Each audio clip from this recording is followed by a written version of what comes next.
TBL. Head coaches Fred Dulay and Herman Caicedo will go head-to-head.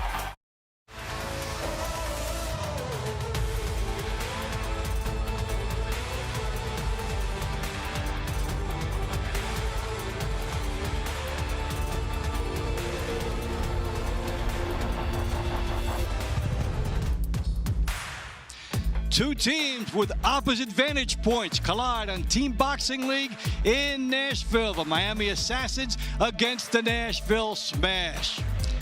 Hi, everybody. Welcome inside our TBL studios. I'm Dave Bontempo, along with my longtime pal, Al Bernstein. And when you look at this matchup, Al, you take a look at Nashville 1-3, must-win territory for this team. Miami at 4-1, heading for the playoffs, has the opportunity to look at some fighters who might help them down the road. Yeah, you know, as successful as Miami has been this season, and they've had a great season so far, they're still tinkering with the idea of what's our best women's lineup to put out there, because they haven't quite got as many wins as they would like. But in the midst of that, there is one woman who has been steady as a rock for them. With her move down to 126 pounds, Samantha Guinathan is having her best TBL season. She's got 5 wins, and in week 9, her 2 wins over Maria Antunes also included an extra point courtesy of that knockdown. Now, you're going to see Guinathan twice here tonight, and she hopes that she can put more points on the board and maybe some extra points for Miami. Well, Nashville has struggled to put team wins together, but some of the performers they have been very steady, like light heavyweight William Langston. He's coming in off a 2-win night, and he has 2 career wins over the man that he'll be facing twice tonight, and that is Isaac Carbonell. So Langston hopes to repeat those wins. All right, so we have launch rounds, middle rounds, money rounds, and inside of each, the round to watch. And I think we've seen a sneak preview of our first one. We have. Round 1 with 126-pounders, Samantha Guinathan taking on Brooke Evans. Now, Evans got her 2nd win of the season the last time out, and she thinks she's got a little momentum going in against Guinathan. All right, we also have a compelling storyline. The return of the king, Luis Ortiz, the former heavyweight champion. He sat down earlier with Avril Mathy. Luis King Kong Ortiz, you have fought some of the best boxers in the world. You've KO'd almost everybody that you've won against. What drew you to Team Boxing League? Nadie me ha convencido para venir a pelear aquí, ¿sabes? Siempre ha sido un honor para mí subirme al ring y nadie me ha llamado para una pelea, y esto es una oportunidad de hacer ruido y venir a noquear gente. Nobody had to convince him or draw him into the ring. It's an honor to be in the ring. He loves to fight. He would fight every month if he could. And unfortunately, nobody's knocking on his door to come fight him professionally. So he's a fan of this. He's in the gym with the guys when they come back, and he watches and he loves the fight. So it wasn't a hard choice, he said. You're considered one of the smartest heavyweights in boxing. When you watch other heavyweights box, how can you tell if they really get boxing or not? Eso es lo lleva el entrenamiento, eso es el esfuerzo que se le presta al boxeo, el amor, ¿no? ¿Sabes? Me gusta ver otros boxeadores que tengan esa calidad. That you can see it if it's as clear as day, and most likely it's through repetition in the gym, repetition in their drills, repetition in the coaches to the fighter, just going over and over and over some of the simplest things, and it just becomes second nature and a habit. So it's exciting for him to see people really use the craft for what it should be used, and not just go out there and barn brawl. Well, I'm really looking forward to watching you debut in Team Boxing League tonight. Good luck. Luis Ortiz, 47 years young, makes his debut. We've got Miami, we've got Nashville, we've got the introductions, and it's all coming up right after this.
Boxing League is brought to you by Balance of Nature. In boxing, consistency beats intensity. Balance of Nature supplements help you stay consistent with ingredients of whole foods you can easily slot into your daily routine. Go to balanceofnature.com, use code TEAM, and start today. Speaking of teams, we're going to see the fighters coming in soon, and to get us started, let's go to Ray Flores. Welcome to the next chapter of non-stop high-impact action. This is Team Boxing League, where every round matters and every fighter leaves it all inside the ring. Each moment of TBL season can be seen live on MSG Network's Envoy TV, with Spanish language coverage available on Estrella TV. Welcome to the Municipal Auditorium here in Nashville, Tennessee, for tonight's Week 10 matchup between the visiting Miami Assassins and your hometown Nashville Smash. We would like to thank the Tennessee Athletic Commission Executive Director Roxana Gumision for hosting tonight's event, along with our fine sponsors, Climax Moonshine Fire number 32, Balance of Nature, Serenity Springs Recovery Center, and HotelPlanner.com. Our referees in charge of the action when the bell rings are Antonio Mahan, Blake Waddell, and Daniel Zembia.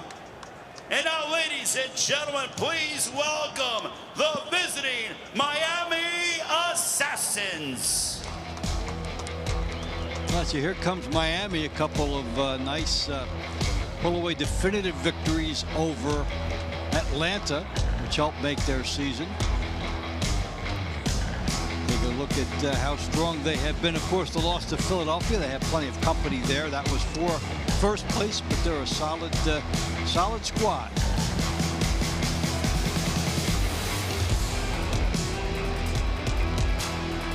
Great aspects of TBL, everybody coming in together, travel together, eat together, go to meetings, and then come root each other on. Definitely a team that made a good strides this year. The Miami Assassins, world-renowned trainer Herman Caicedo. Here is the starting lineup for Miami. Featherweight Samantha Ginnathan. Featherweight Victor Abreu. Lightweight Yostiel Napoles. Welterweight Darius the Horde Jackson. Super welterweight Yoelis Molina. Middleweight Giovanni Estella. Super middleweight Yusmael Ruiz. Heavyweight Nestor Santana. Featherweight Samantha Sosa. Former Olympian and WBA IPO featherweight champion, lightweight Claudio the Matrix Madero. Welterweight Estudia Suero. Light heavyweight Isaac Carbonell. Two-time light heavyweight title challenger, cruiserweight Uneski the Monster Gonzalez. And two-time world heavyweight title challenger and the former interim WBA heavyweight champion, heavyweight Luis King Kong Ortiz. Ladies and gentlemen, here is the Miami Assassins. And now please welcome your hometown Nashville Smash.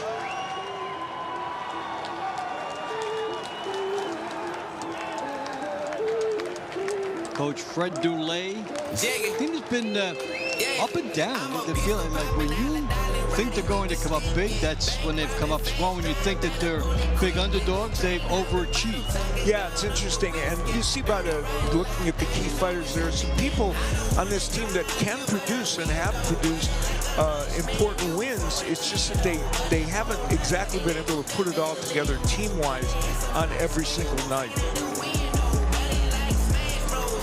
And so 1-3, still time for the Nashville Smash, but if they're going to really the head coach of the Nashville Smash, fight. outstanding trainer, Mr. Fred Dulé. Here is the starting lineup for Nashville. Two-time Indiana State Golden Gloves champion featherweight bare-knuckle Brooke Evans. Featherweight Josh Showtime Johnson.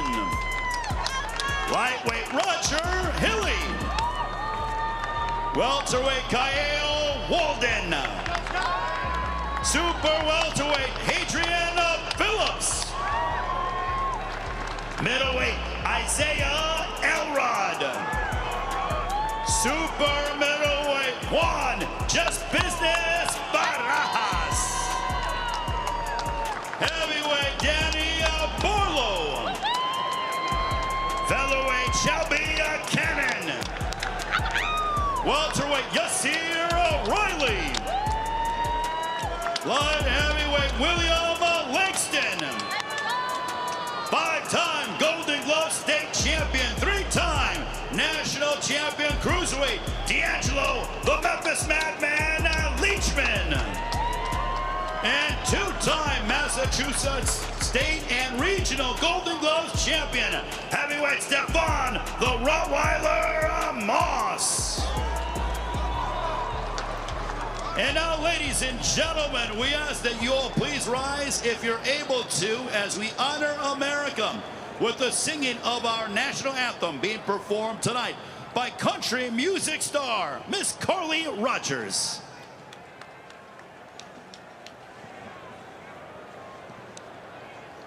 Oh, say, can you see by the dawn's early light what so proudly we hailed at the twilight's last gleaming, whose broad stripes and bright stars through the perilous fight o'er the ramparts we watched were so gallantly streaming, and the rocket's red glare, the bombs bursting in air, gave proof through the night that our flag was still there.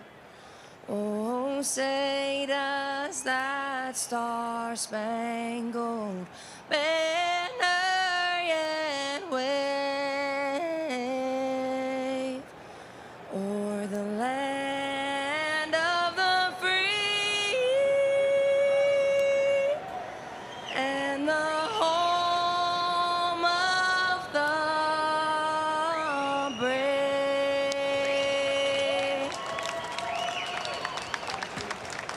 Carly Rogers with the singing of our national anthem.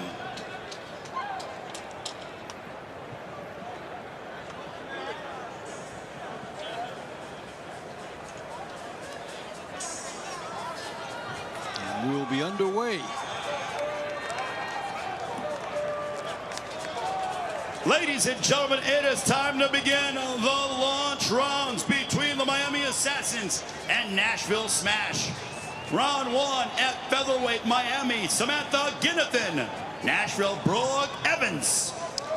Ginnathan this year 5-1, beat Alyssa Bolts, Kaylee Knight, and 2 over Maria Antunes. And Brooke Evans also has a win over Kaylee Knight. And of course, Al chronicled how Ginnathan has been a different fighter since she moved down. Yeah, that's been a really good thing for her. And she lost to Brandy Robinson, but she's she's performed very, very well this season. And Brooke Evans is, a late starter. She's 38. There's Samantha and some of her numbers, and Even though that 500 record, she's one of the fighters that has figured out how to succeed in this format, and she's doing that now. And Brooke Evans, a late starter, is 38 years of age, but a woman that really loves combat sports, and she's been involved in a number of them. Including bare knuckles one where in her debut she was the fight of the night. So and what you get with that type of persona is somebody who comes straight ahead. She talked about how being in jail with some problems, she got motivated to come out. She used boxing and combat sports as a springboard. So she's advanced into a lot of different positive realms in her life through boxing and through these other endeavors. Ginnathan wants to use her height and reach in this match. And the straight left hand that scored a knockdown for her that we chronicled at the beginning of the show is a punch she'll rely on. And there she throws it right there. And she looks so comfortable in this weight class and trying to add some movement into here, because Brooke Evans has basically still been a straight ahead, up in your face fighter. So if you choose to engage, fine, and if you want to use angles, you might have a bigger edge. Yeah, Evans' problem is getting on the inside where she can do some damage. Ginnathan is keeping her on the edge outside the jab and that straight left hand. Good work here by Ginnathan, moving to her right. And we see the jab first, there an attempted power shot. Ginnathan's got a very solid style. You know, she's 35 years of age, but her amateur career, which was extensive, included national Golden Gloves champion and some other important tournament wins. So she's a very good ring technician. And she shows that craftsmanship here, as Brooke Evans had trouble finding her throughout the course of this one.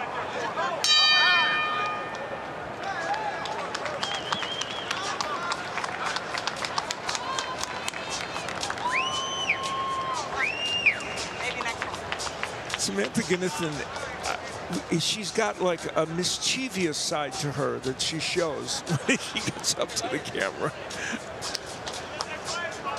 But she created some mischief tonight for her opponent, Brooke Evans, that's for sure.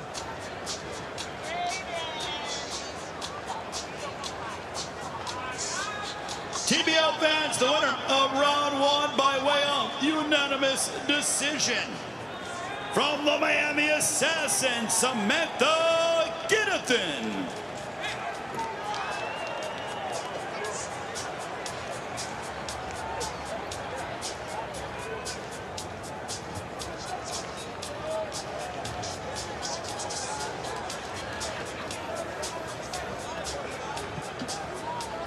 It's a Victor Abreu, 7-1 outside TBL, where he's won 4 in a row. Round 2 at featherweight for Miami, Victor Abreu.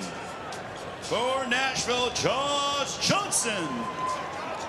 On May 9th, we saw him beat Eric Emery and rushed off to the hospital to become a dad.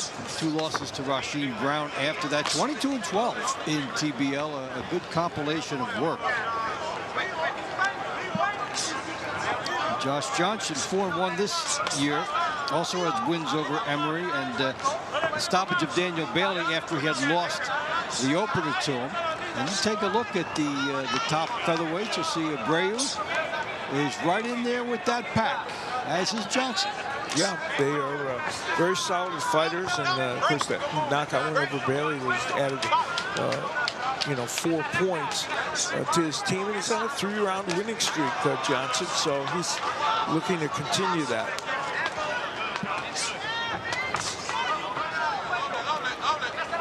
Abreu will come forward constantly. He's always looking to attack, and Johnson hoping to kind of break that up with his jab. We've seen Johnson in some of his bigger moments with some thunderous counter shots.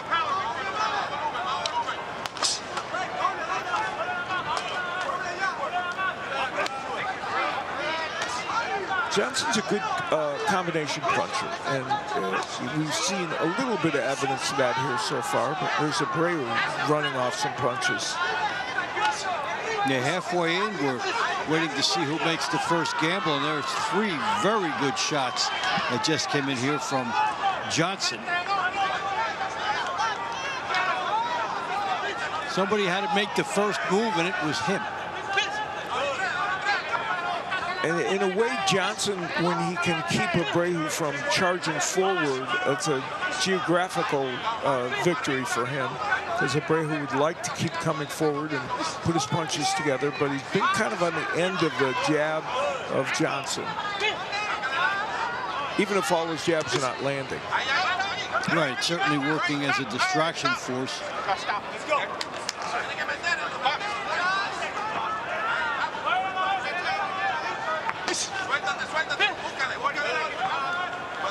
Fight that had little separation for the first half of it, and then Johnson came out about a minute and a half in and started to get off with his jab and the right hand behind it and be more active. Yeah, he's just been busier than Abreu, and Abreu's just not gotten his offense going. Nice right hand by Abreu, but you know, that's a singular punch.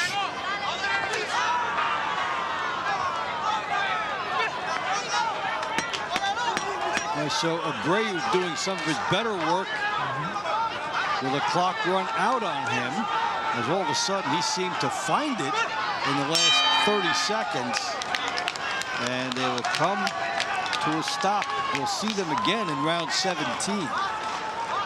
Well, they both think they won that round. Johnson because of the work he did before the last 30 seconds, yeah, and Abreu for what he did in those last 30 seconds. Johnson, early on there, you see him, not everything getting in, but he was throwing lots of punches and then and keeping Abreu kind of at bay. And then Abreu was able to come on later in the round. TBL fans, the winner of round 2 by way of split decision. Well, they both thought from the Miami Assassins, Victor Abreu. So Abreu comes up, and that maybe stole one from Miami there with that late run.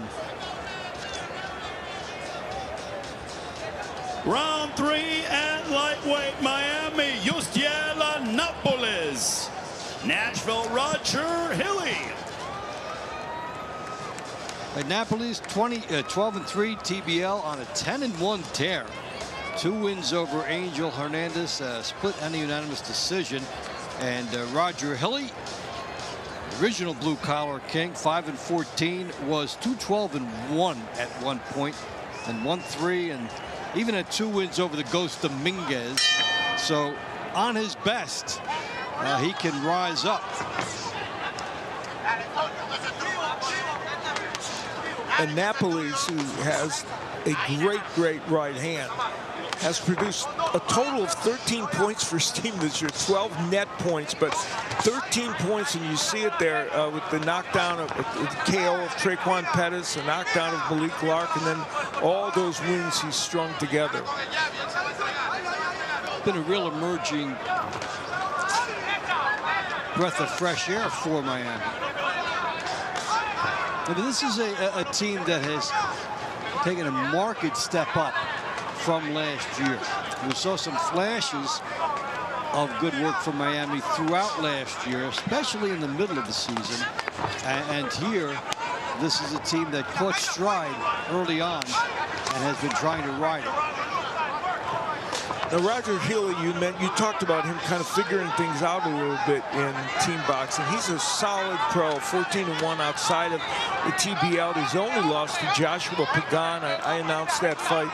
Pagan, one of the best lightweight prospects around, and so he's got credentials and he knows how to fight.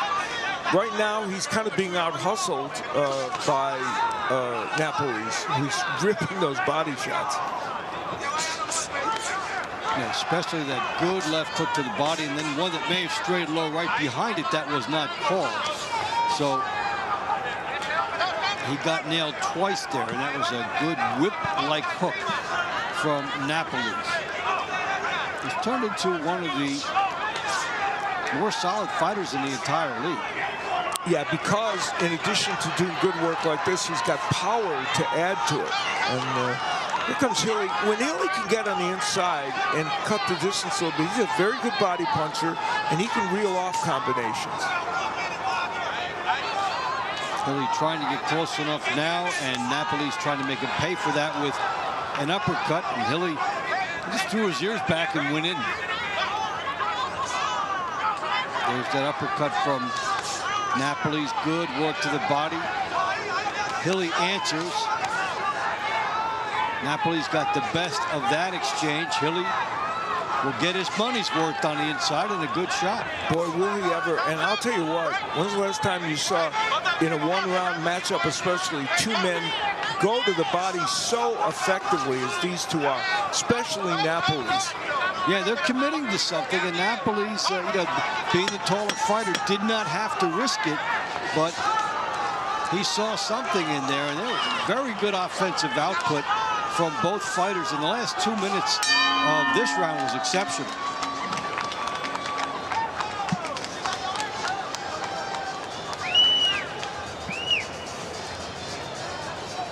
Well, we talked about the body work, and I'll tell you what, I almost called him Jose Napoles, the great welterweight from the past. Yostiel Napoles, both, along with Hilly, both worked the body very, very effectively. There was a nice uppercut on the inside, and there downstairs goes Napoles, and he really controlled things with that body work. The winner of round 3 by way of unanimous decision, from the Miami Assassins, Yostiel Napoles. All right, so Miami up 3-0.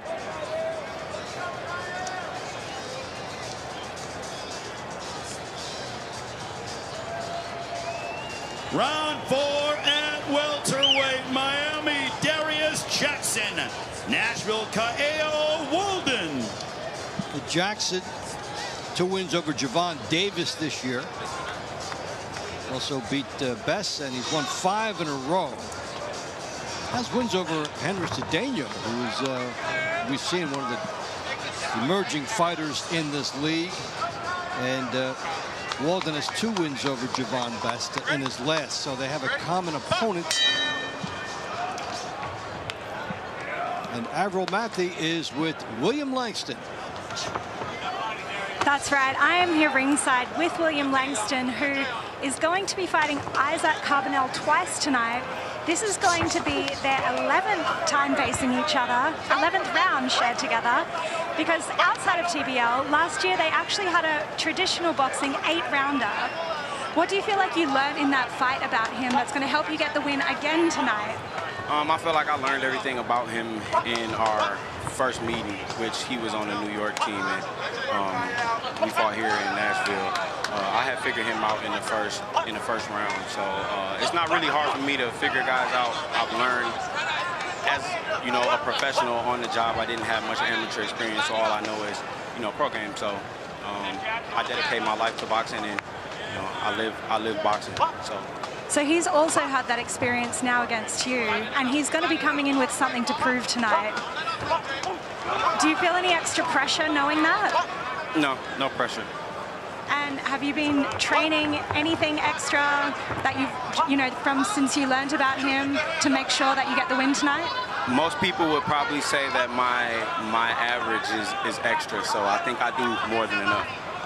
Well, good luck tonight. Looking forward to it. Take us back to the ring, guys. Okay, halfway through, Darius Jackson and Kaeo Walden. Fight that's heating up. Jackson, a big, tall, lanky fighter, and his only 2 losses this season, or his only, I mean, he's only got the 1 loss this year, and he's been very strong. And for Walden, his only 2 losses were by split decision. And he's got 6 wins this season. So these are 2 boxers who have gotten their way more often than not. Good straight left by Walden. You mentioned at the top, when you both beaten the same guy, you probably both figure that it's even coming in, at least as far as how you would handicap it as an individual.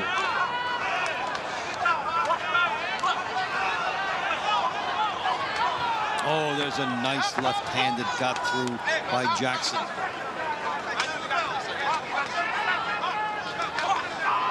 And he is switching from righty to lefty, which we've seen him do a couple times before, but he's done it more in this match, I think, than any other one.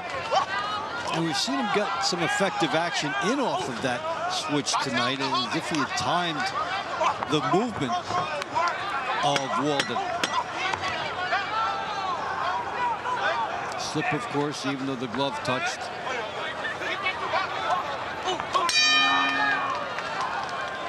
Well, that was a well-contested round, and each man, I think, in spots got done what they wanted to get done, but it's going to be an interesting one for the judges to sort out. This is as when he turned lefty, Jackson, in the middle of that round, landing that nice solid left hand as a counterpunch, and Walden kind of nailing him with a power jab there. So both men had their good moments. GBL fans, the winner of round 4 by split decision from Nashville, Kyle Walden. All right, so Kyle Walden gets Nashville on the board. It is 3-1 for Miami. The second half of the launch rounds are coming into the side of the break. Stay with us.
But Nashville is on the board. Let's go back inside and pick up the launch rounds.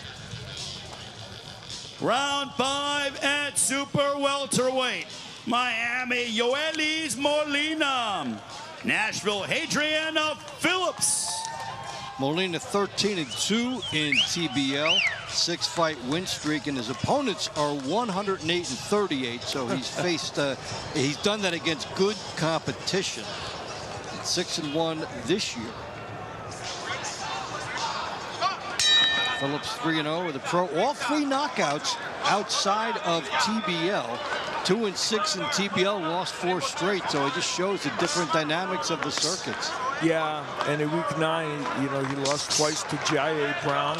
One was a split, but you know, very clever fighter, J.A. Brown, and you look at those numbers in the welterweight division, there's some solid fighters in there. And you mentioned Brown, and he is up there in the class. Zafar of Houston has been one of the big bright lights for that team, as Houston has done pretty well its last 2 times out.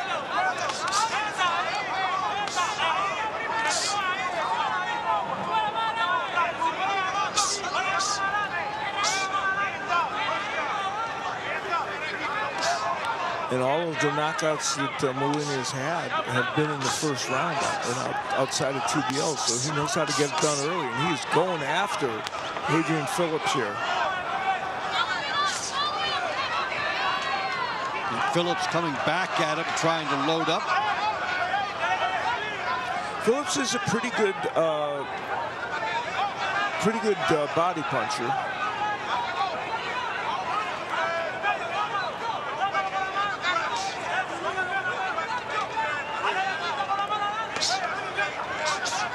Couple jabs on the outside. Molina trying to contest it. The surge from Phillips bought him some temporary respect so that Molina stayed outside. Phillips, you know, he rushes in a lot. We've seen him do that a lot, where he comes in just throwing a bunch of punches. But sometimes that aggression is not as effective as I think he would like. It's a little too frenetic. And it doesn't start behind something. Yeah, precisely, like the jab.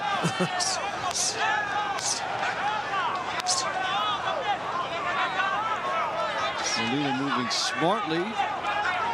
Lateral movement, then counters. The wide shots here by Phillips. When you talk about Las Vegas with their Cuban squad of left-handers, well, you know, Miami has a couple too, and Molina is a perfect example of that. Somebody from the Cuban amateur program who is doing it in TBL and doing it well right at this moment.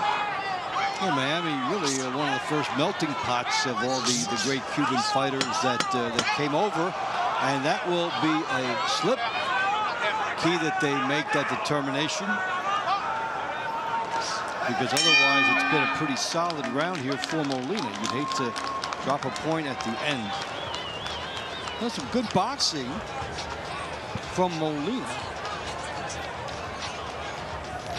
Yeah, Phillips had a couple of those bull rushes where he came in and threw a lot of punches, but for the most part, Molina kind of controlled the action. And here we see him using that straight left hand. And when Phillips got himself in the corner, that was a bad position for him, and one of those nice straight lefts got there. The winner of round 5 by way of unanimous decision.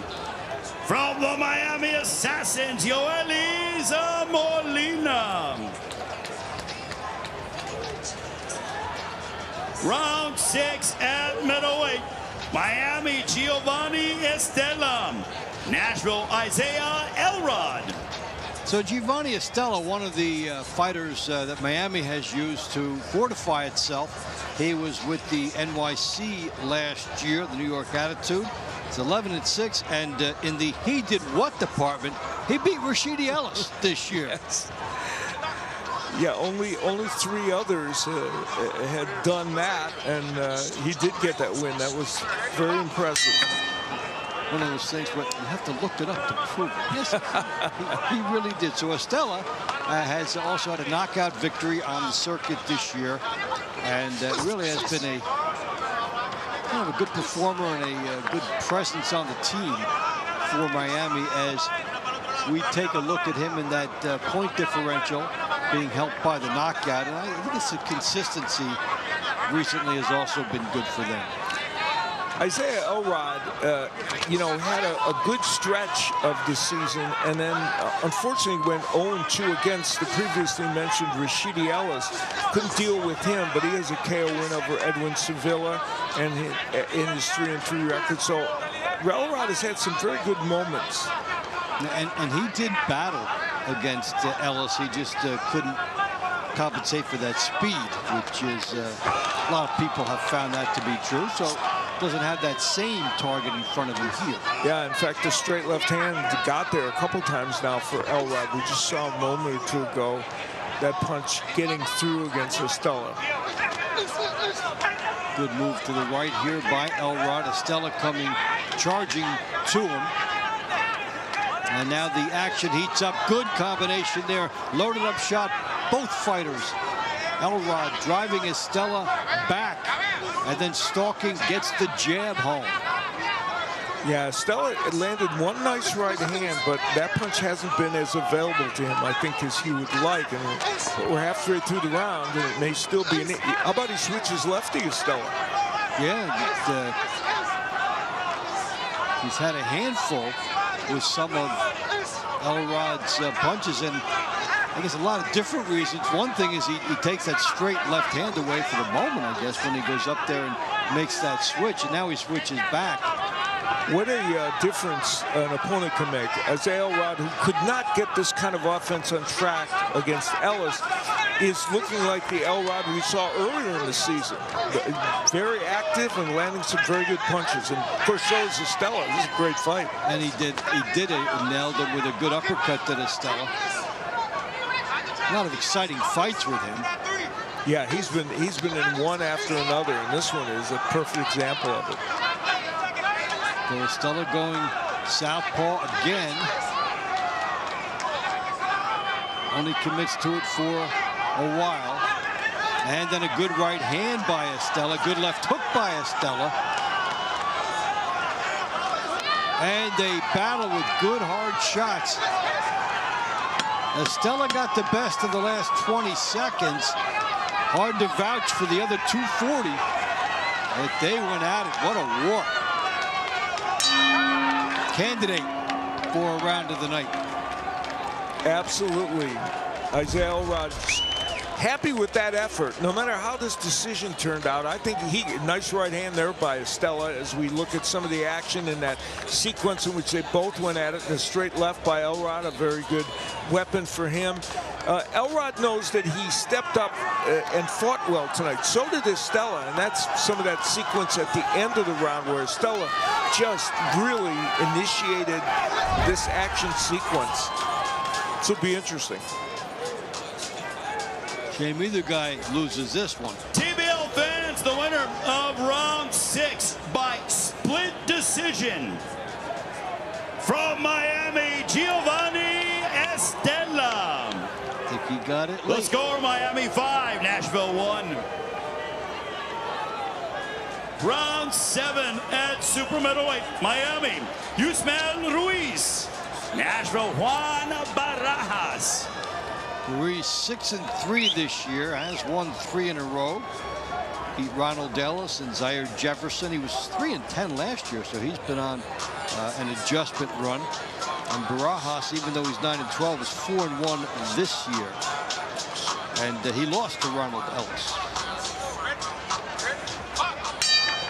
Yeah, and Barajas is having, I think, is fighting the best he has during any season in the TBL. He's really started to get his hand speed and his combinations going.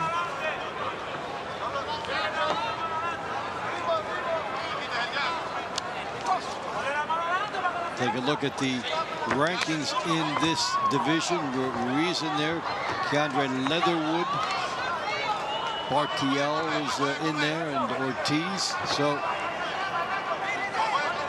that division still juggling with its top performers.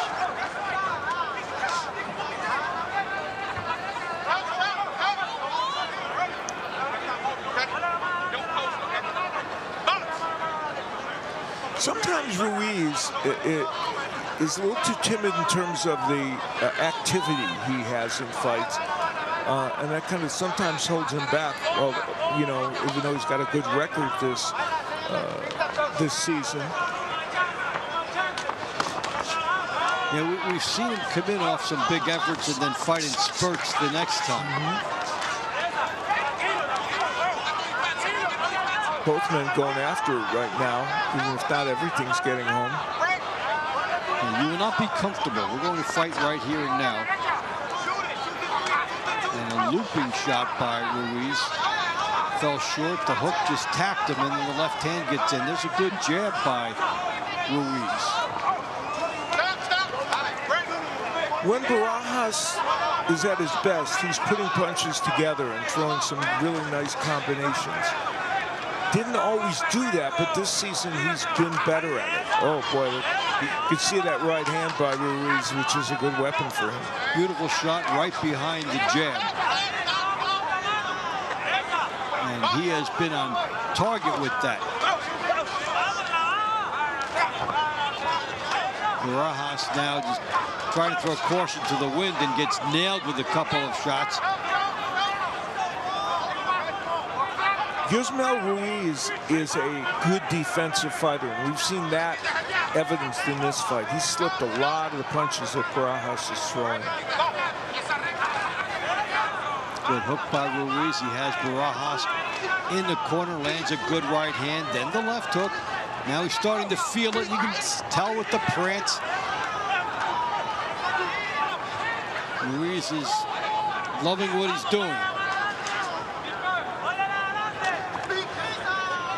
Hook gets home.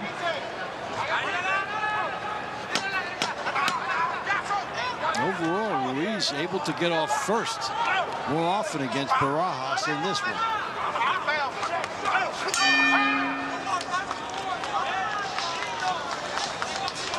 Well, the 27-year-old Ruiz showing us why he's got 6 wins this season. And here we see some of the activity offensively by him. He just caught Barajas with a lot of those hooks and short punches on the inside and made Barajas miss. You know, I think there you see him slipping the jab. As much as the offense of Ruiz was impressive, I think his defense was important too. Ladies and gentlemen, the winner of round 7 by way of unanimous decision from the Miami Assassins, Yusmel Ruiz.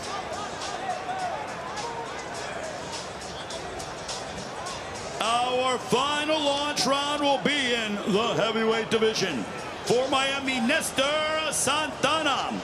Nashville, Danny Barlow. Santana 3-2 this year. 8-16 overall. Win over Michael Coffey in his last. 6-0 as a pro outside of TBL, and is in 6-round company right now. Another fighter, Miami via Cuba connection.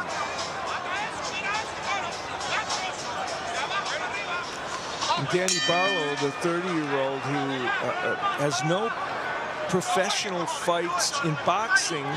He's 0-2 in the TBL. He lost to Skylar Lacey twice. One was a split decision, but he has a lot of MMA experience. And there you see Nestor Santana, and who produced a great knockout against Kenyon Walker earlier in the year.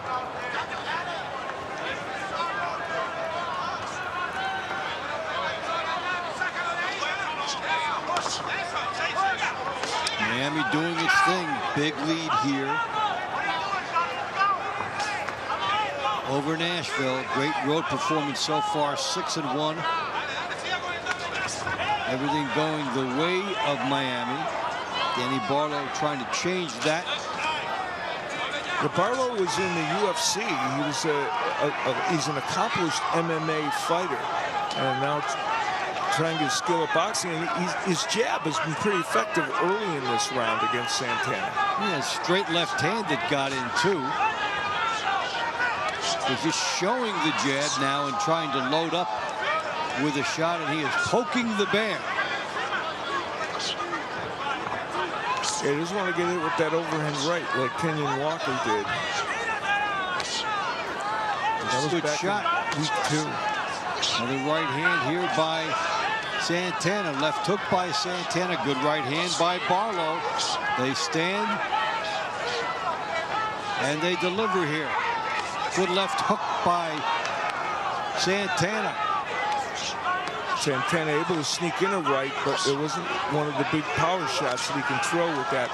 You know, Danny Barlow's doing a better job offensively, I think, than he did in the first fights that he had against Skylar Lacey, though he's getting tagged now. But he's done some good offensive work, and you know, his technique, I think, is starting to improve a little bit.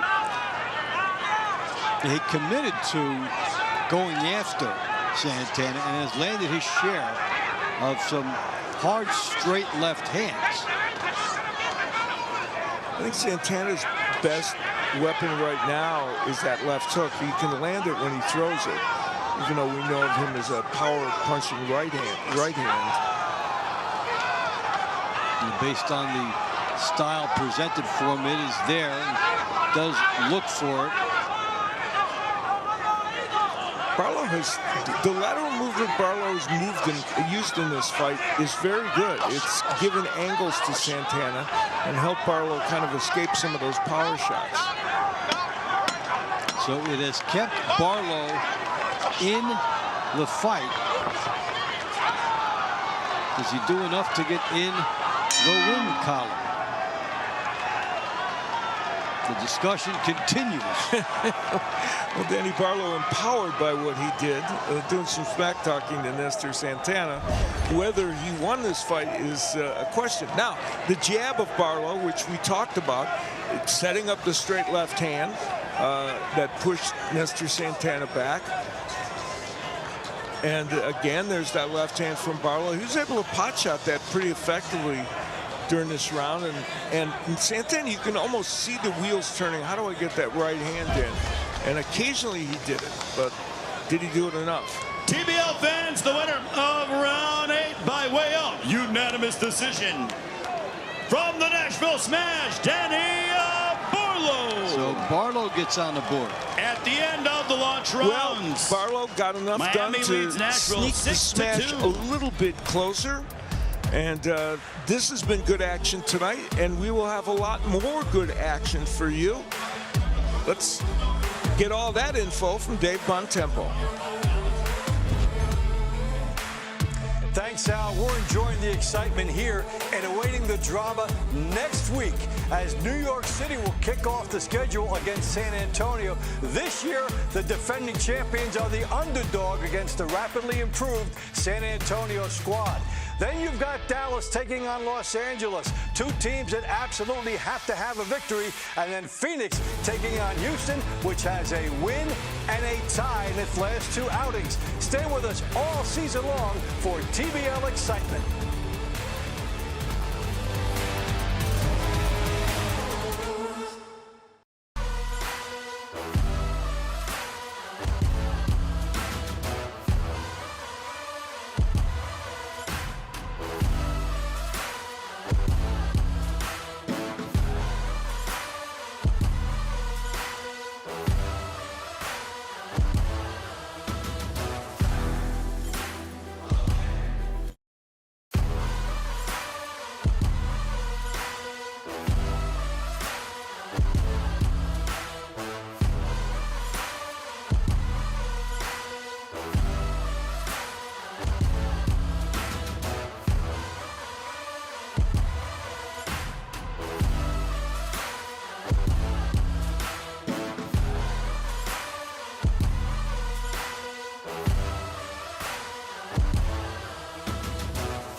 You take a look at the Parthenon.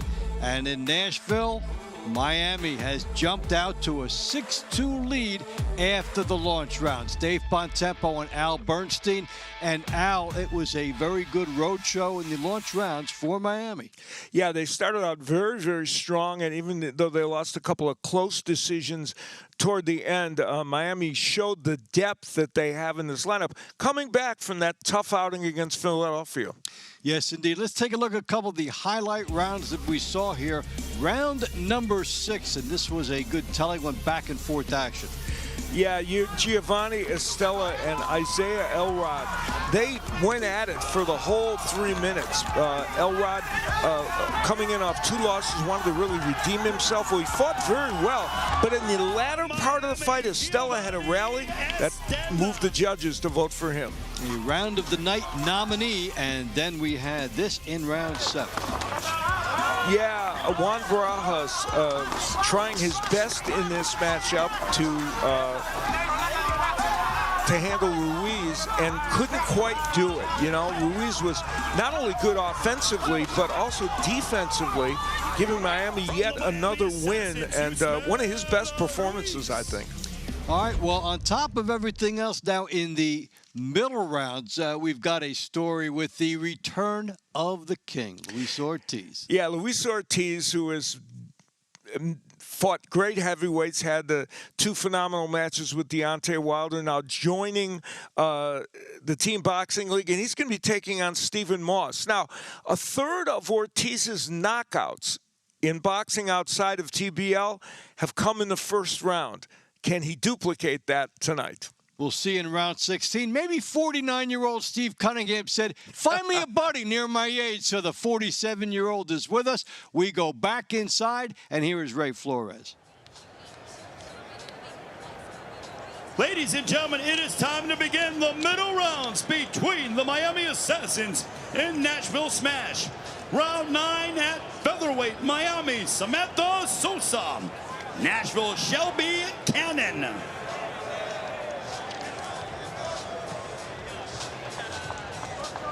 Shelby Cannon in her debut had a win over Natalie Gage.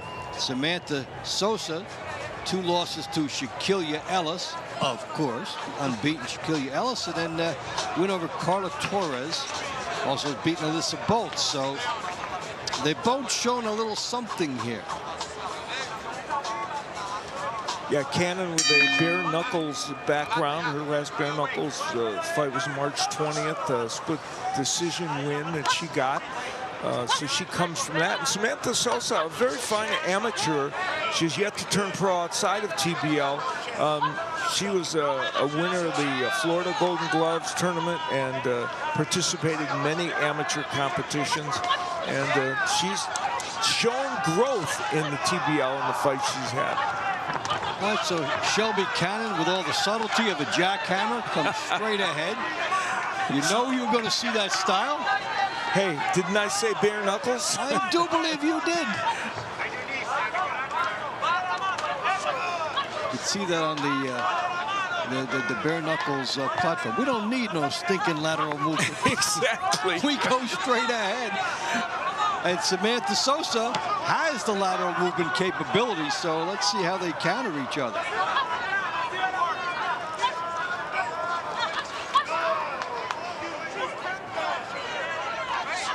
Good left hand got in by Cannon.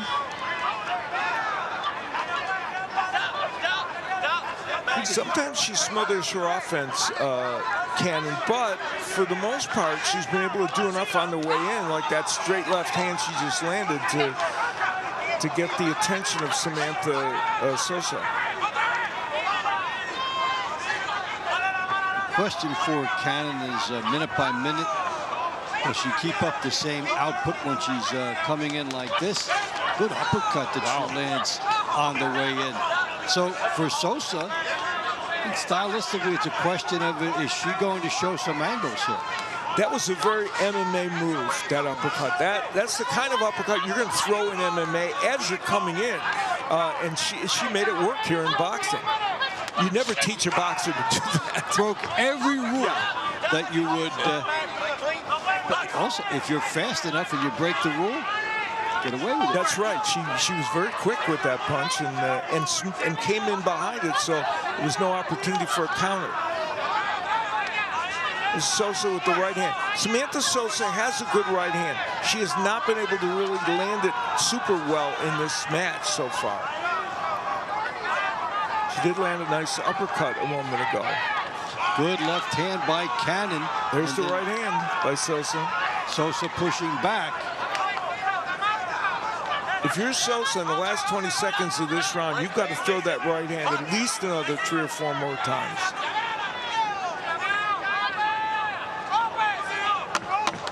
And if Cannon walks in without punching, she gets hit with these shots by Sosa. And I think it was right about 4 that she got in, and they may be telling. That was a fun round to watch. Cannon with making it because of her pressure, but then Samantha Sosa coming. That's some of the action toward the later part of the round where Sosa started landing those right hands, but Cannon kept throwing and landing some as well. So it turned out to be a very entertaining round. And at the end of the day, the form of Sosa came out with those good straight punches.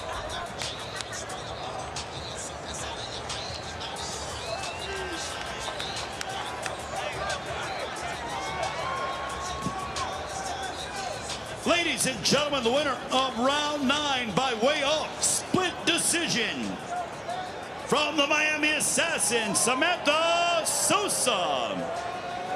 The score, Miami 7, Nashville 2. That late burst by Sosa. Round 10 at Probably lightweight, Miami Claudio Marrero, Nashville Roger Hilly. That's Marrero, 28-5 outside of TBL. Inside TBL, 13-2 last year, 3-5 this year.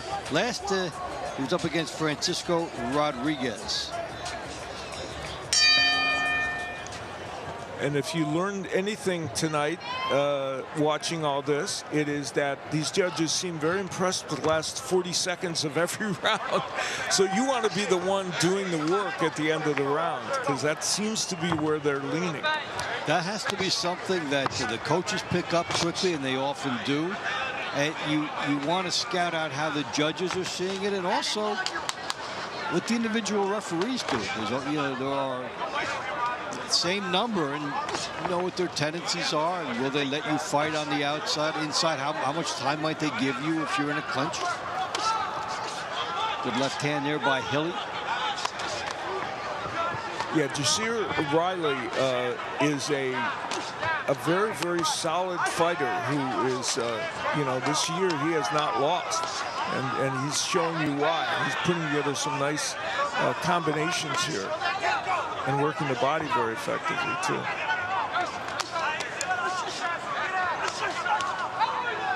Or Roger Hilly, excuse me. Well, they continue to exchange on the inside. Good body work from both fighters.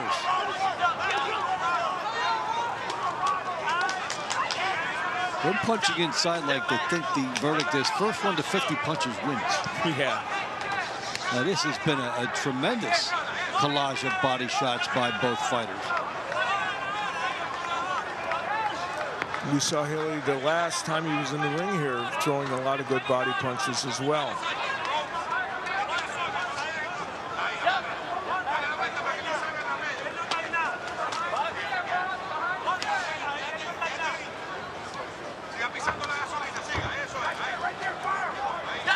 Seen Marrero get some important decision victories for his team, especially early in the year in the money rounds, turning around the dynamics of the lineups after that. He's so experienced in boxing outside TBL, fought at the highest levels to get that 28-5 record. Everyone, he's fought from 125 up to 140, where he's basically as at tonight against top names.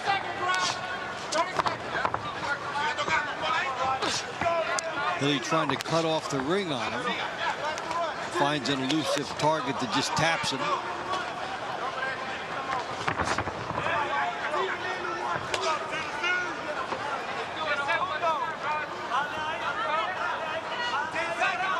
Hilly trying to close ground. Buying a little time with the theatrics. He's had his flashy moments both in and out of TBL.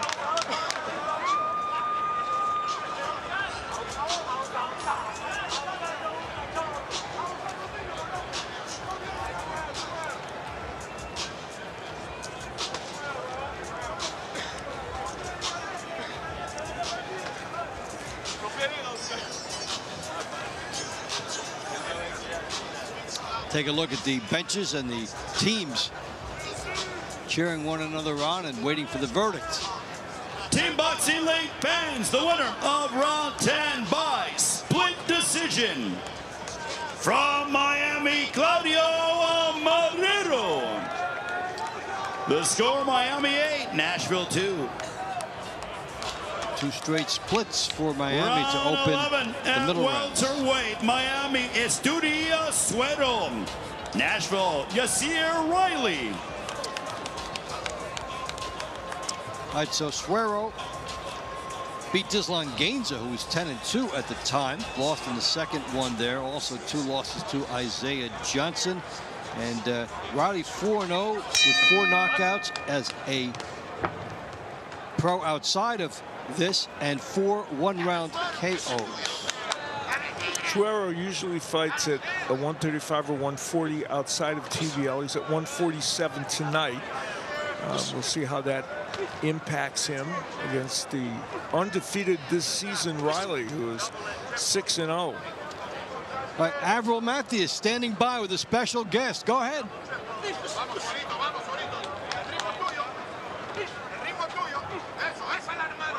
Inside. And last week, you took your first loss for this year against Miguel Teo, who then pulled out of your second scheduled round for the evening before you could avenge that loss. What kind of energy and motivation has that given you coming into this week? Man, I'm just turned. I'm turned right now. Went back and looked at the fight. I'm like, man, better off as them getting a 1 in than losing 4 on the back end, because I was at his neck. So I'm finna let that out right here. Man, I was pissed off, so I'm finna go get it now. And so you guys are the underdogs this week. As a pro outside of TBL, you're 11-0 with 10 KOs on your record. So we know you have that power. What do you have to do to get the win twice against Yuneski Gonzalez this week, and maybe your first KO in Team Boxing League? Stay forward, jab first, head movement, try to land that big right hand. You know, they already been watching it. They scared of it. So, you know what I'm saying? Just stay on the jab, stay vigilant, stay accurate, you know what I mean? And then just go forward. You know what I mean? Just come on with these points, man. So just set it up. All right, well, I can't wait to see it. Good luck. Take us back to the ring, guys. Esteve Suero and Yasir Riley, Mr. O, 4-0 as a TBL, outside of TBL, 6-0 inside of TBL.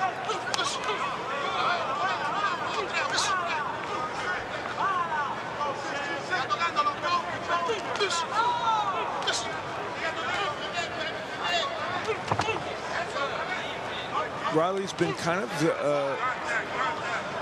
on his front foot most of this round.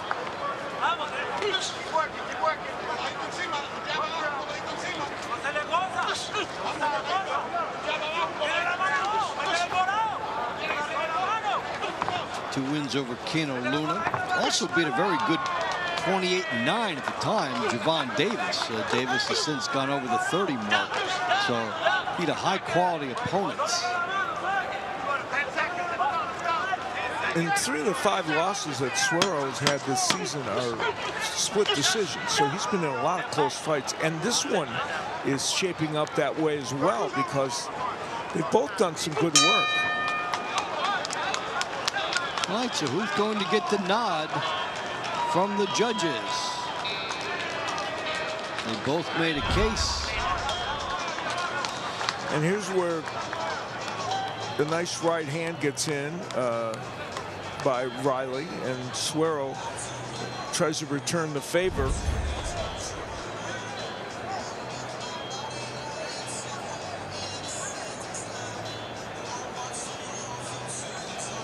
TBL fans, the winner of round 11 by way of unanimous decision from the Nashville Smash, Yasir Riley. Still Miami Mr. O. leads Nashville 8-3. Round 12 at welterweight. Miami, Darius Jackson. Nashville, Kyle Walden. Darius Jackson, a TBL original, 25-11 in his 4th year. 5-1 this season, and had 2 wins over Javon Davis, before mentioned, who did come into that one at 30-9. Kyle Walden able to get the win the first time they battled each other this evening in a very, very close fight. And we'll see if Jackson has made any adjustments on that. And Walden, you know, he's a Golden Gloves, National Golden Gloves champion, great amateur.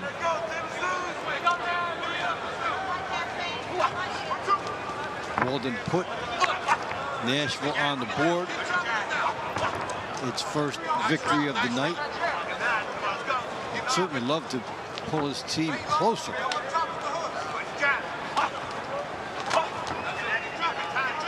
We haven't seen that explosive power outburst yet that defines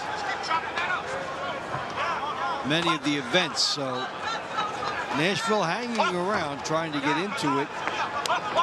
Miami trying to slowly pull away.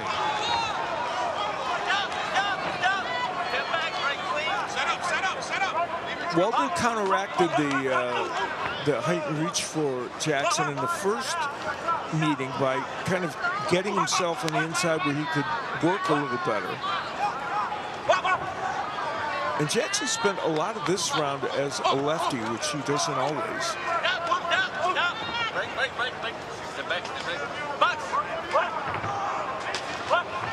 The jab by Jackson as he's adjusted here.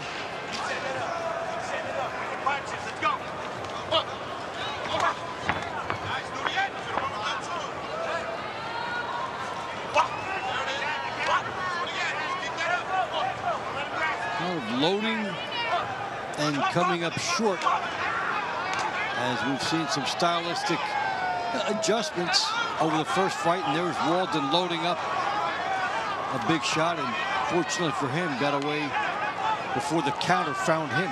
Yeah, and one of the things that's changed a little bit from the first fight is that Jackson's been able to keep this fight at range much better than he did the last time. Walden was able to get on the inside and land some pretty good power shots. A double jab by Jackson, and some fairly good elusiveness here to elude the counter. Here's Walden trying to close fast. And great job by Jackson wheeling off that the ropes and out of that corner. That was where Walden was just starting to do some really good work. He took Walden out of the opportunity zone.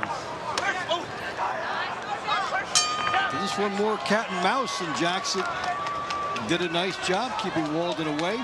We'll see if that's how the judges react to it. Well, Darius Jackson changed the dynamic a little bit in this round. There he lands kind of an awkward right hand, then another right hook as Walden's coming in. So Darius Jackson did a better job of keeping this fight at distance and controlling the geography.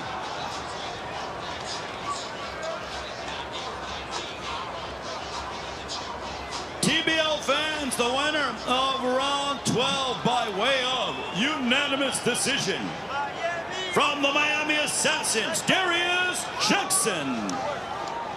So Darius Jackson helps Miami do what it did in the launch rounds, win 3 of the first 4. So the Assassins are cruising halfway through. We'll be back with the second half after this.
Miami having its night over Nashville. Will it continue? Let's go back inside and find out during the middle rounds here. Round 13 for Miami at middleweight. it is Giovanni Estella. Nashville, Isaiah Elrod. All right, one of our round of the night candidates in their first matchup, a great battle between Estella and Elrod, won by Estella.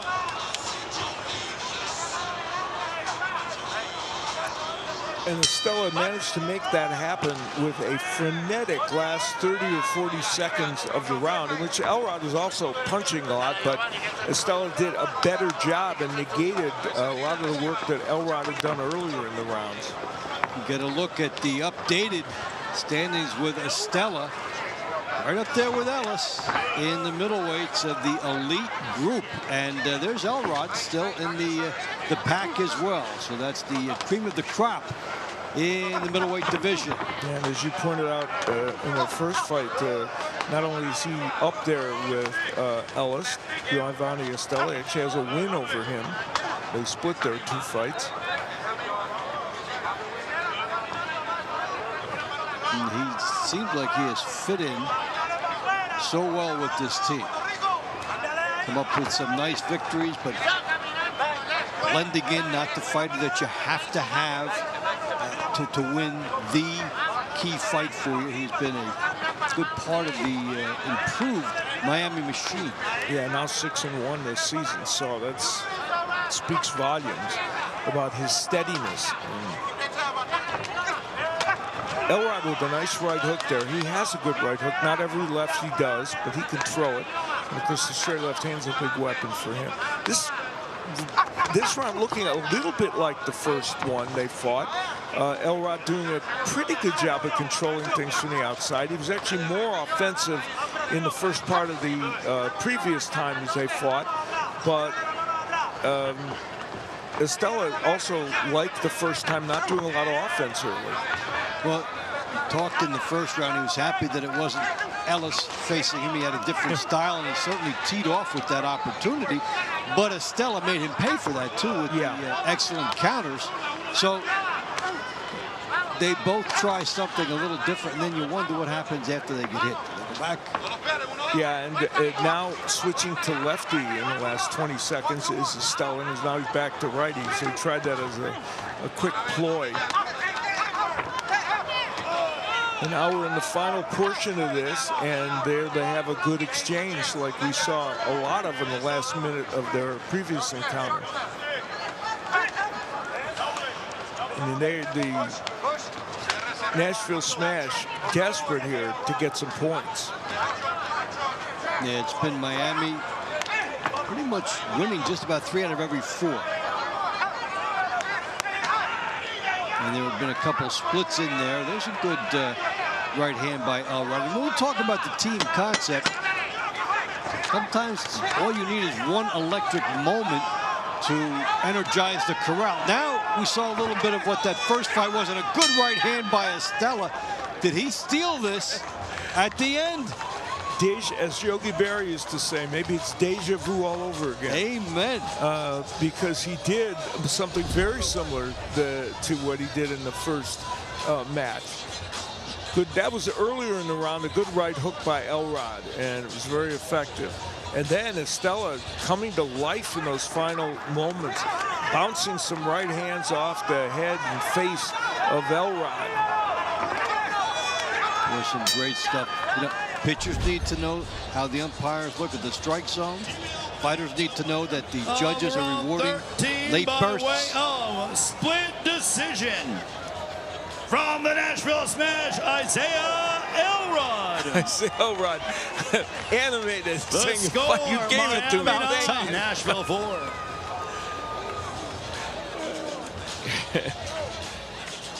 Round 14 at light heavyweight. For Miami, Isaac Carbonell. Nashville, William Langston.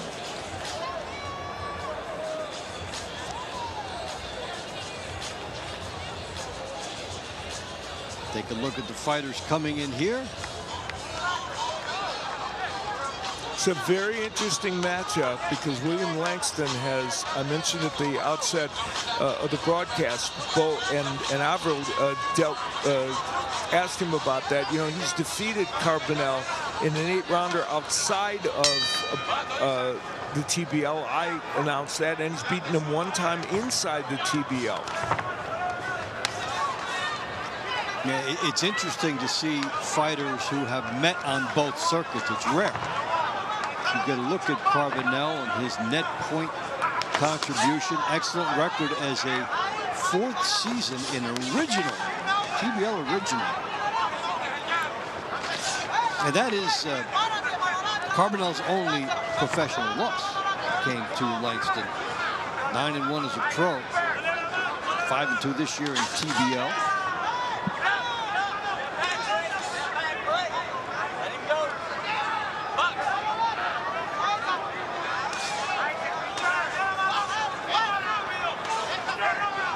Langston's 4-2 this season, but he got himself 2 good wins over Steven Sumter the last time out. He's got a 4-round winning streak going.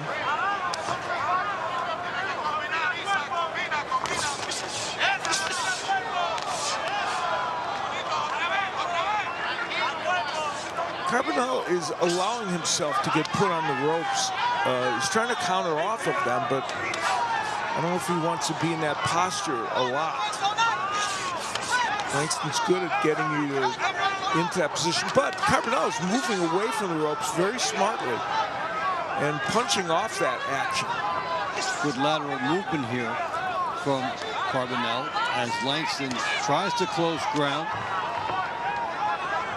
Now you see me, now you don't.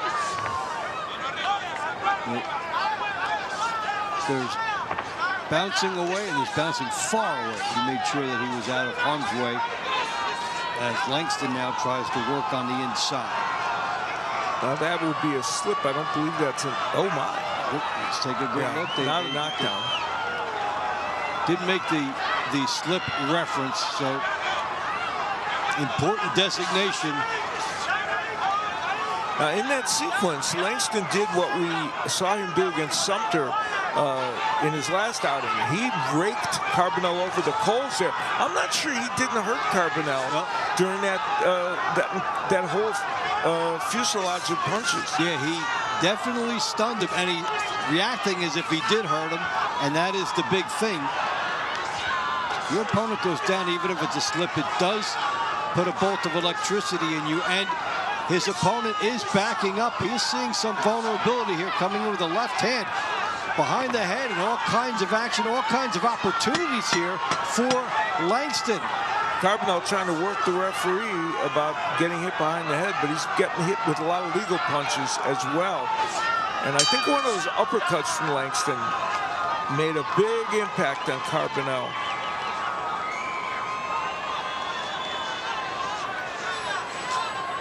Let's see what the discussion is like. Well,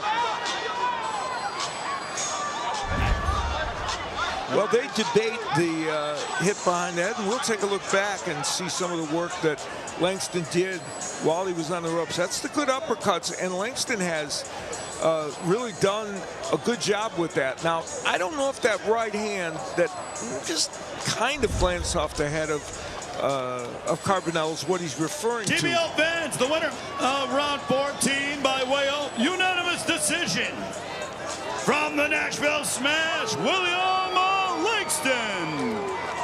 That's a William Let's Langston. go to Miami 9, Nashville 5. Keeps Nashville within shouting distance. Round 15 at cruiserweight.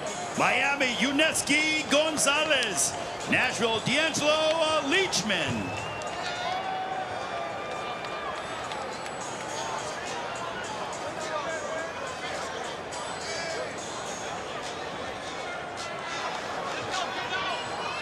Well, Leachman, since he has come down to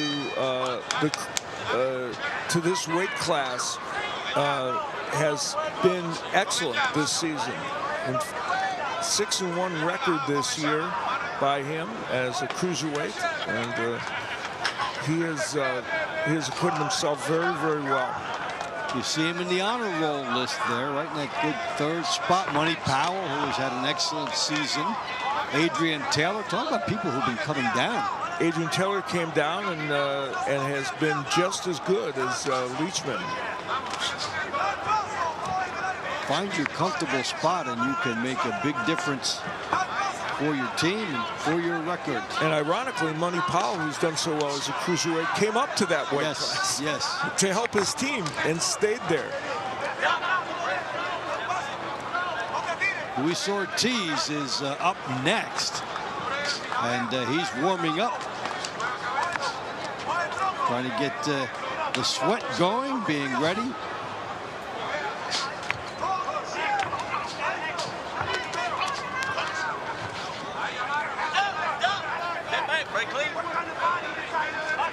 Now, Leachman is a fighter who he's not a high-volume puncher, but he makes his punches count.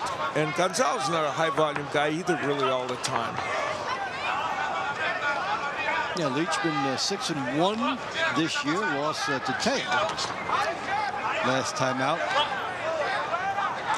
11-0 mark in 6-round company as a professional outside TBL. Last fight was in December of 2025, so he's starting to stay active, but TBL very important to him.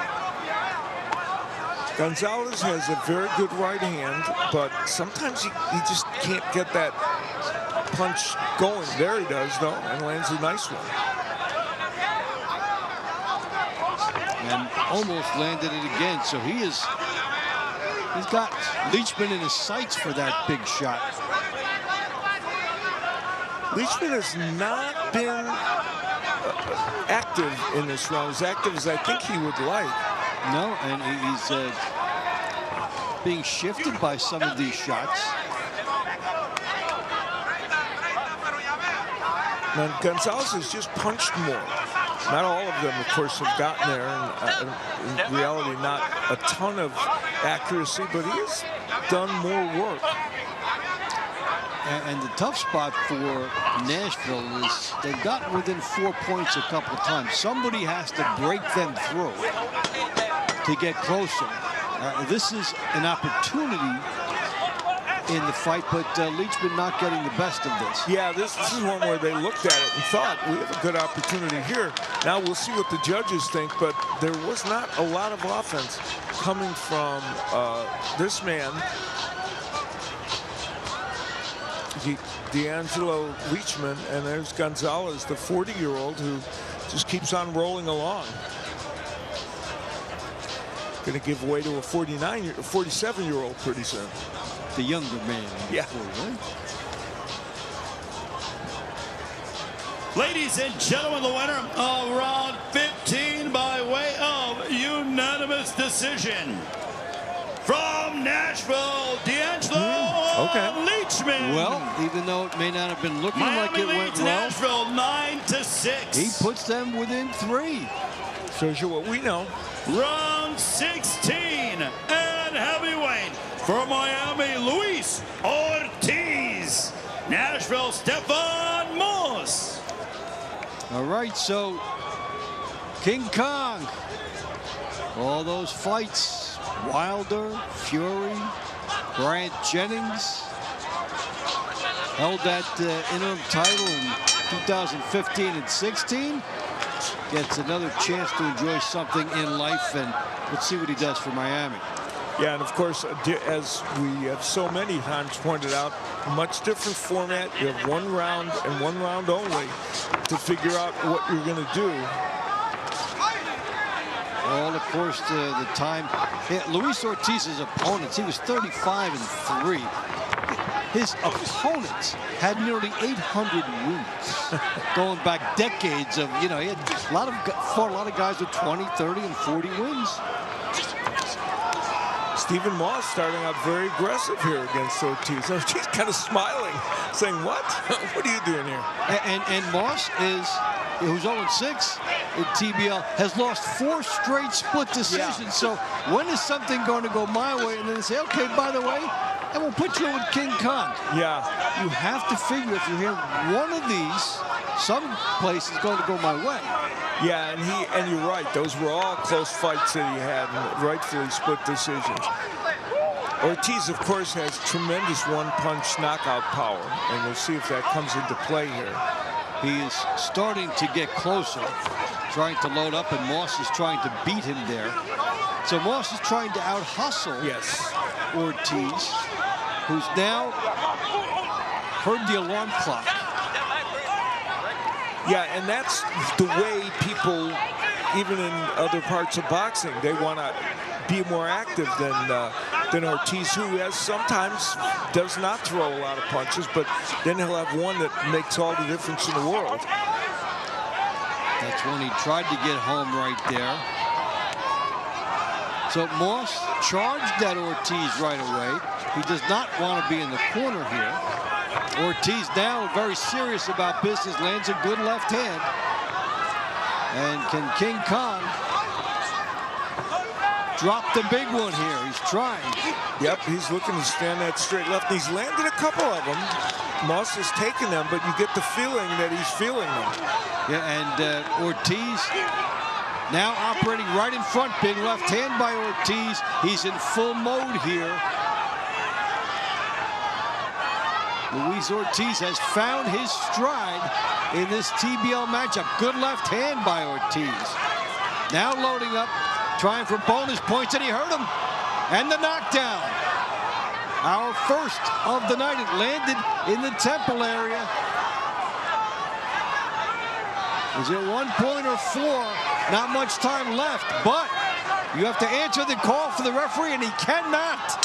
So Luis Ortiz finds 4 with 1 big shot. We were talking about it. He was loading it in. He got it. Yeah, after Stephen Moss had done a pretty good job of getting through the first parts of the round and even doing probably more offensive work than Ortiz did.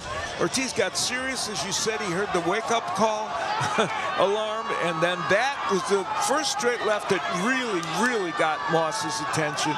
And then another one sent him down, and Ortiz just against a stationary target in Moss, and you're right, that was an equilibrium shot as well. And Luis Ortiz does what some people suspected he might here in team boxing, and that is create a knockout right away. Save the best for last. He got used to it for the first minute or so, and then he was in full mode. So ladies and gentlemen, the end comes at 2 minutes 45 seconds of the 16th round. For your winner by KO victory, 4 points going to the Miami Assassins, Luis King Kong Ortiz. The score, Miami 13, Nashville 6. Just when you the money rounds had are a on the way. feeling that Stephen Moss might have been able to get the job done, it was Luis Ortiz that showed the power that many people have seen from him over the years in boxing and put the Miami Assassins up by a lot. Where can you see team boxing? Dave Bontempo will tell you. Hi, Al. People come up to us and say, where can we catch the TBL circuit? Well, there are a lot of places where we have been seen. You can now watch us on MSG Networks, the Gotham Sports app, as well as on our home network, Envoy Fast. Plus, the full season of Encores are on Envoy TV every day. Download the Envoy app. Connected TV users with Samsung, Apple TV, Amazon Fire, Roku, and LG devices can download the TBL app and watch both live action and play previous matches on demand. TBL is also seen on YouTube, the TBL app, and in Spanish on the Estrella Network.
It's a night for the visitors as Miami Assassins have pulled out 13-6 over the Nashville Smash with some late fireworks. Dave Bontempo and Al Bernstein with you, and Al, in that arena, they're still buzzing about what they saw from Luis Ortiz, and that was significant because Nashville was getting close. Yeah, Nashville had crept to 3 points behind, and of course, once you're that close, even a knockout for you can change things, but instead, Luis Ortiz did what many people were thinking he might do, and that is create a big knockout here in TBL. Let's look at the way we got here in the middle rounds, and this is a good one involving Isaiah Elrod and Estella, just like their first one. Yeah, a rematch of the two, and this time Elrod controlled even more, I think, of the early going, and then as he did in the first one, Estella came back, but Elrod survived to get the decision. And then King Kong demolished the city.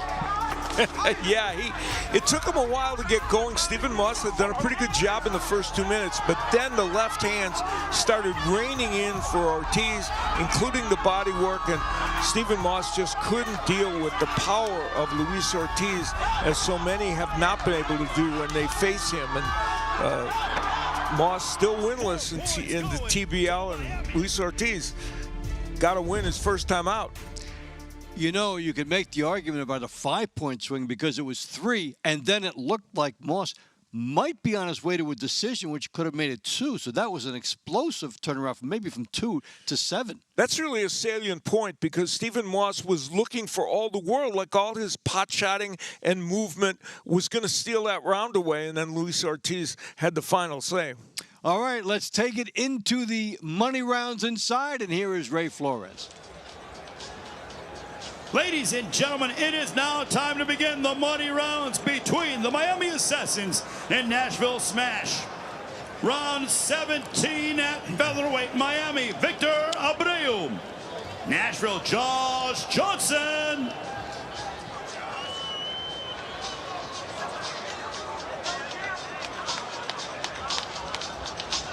All right, Abreu and Johnson.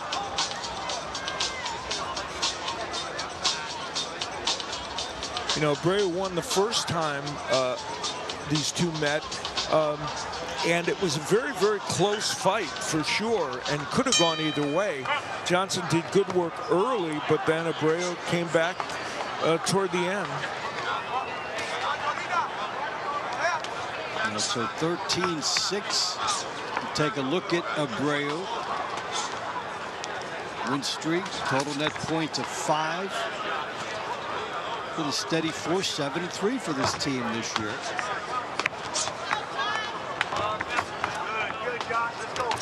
That speaks to the fact that everybody's putting up pretty decent numbers for Miami this year, and with the exception of that loss to Philly, it's produced only wins for them. Yeah, we saw the Miami team really got a notion of what they might be doing when the first time they had a tight victory over Atlanta, and then the next time they pulled away, and there was a definitive pull away there that indicated where this team might be going, and they've maintained that momentum since then.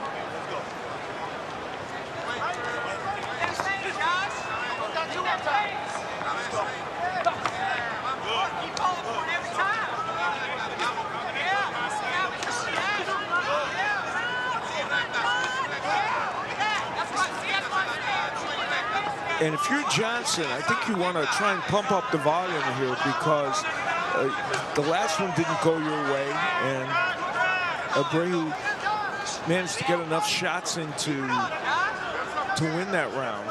And Johnson has good hand speed and is a pretty good combination puncher, and there you see an example of it. 3 good jabs and a right hand that comes in behind it.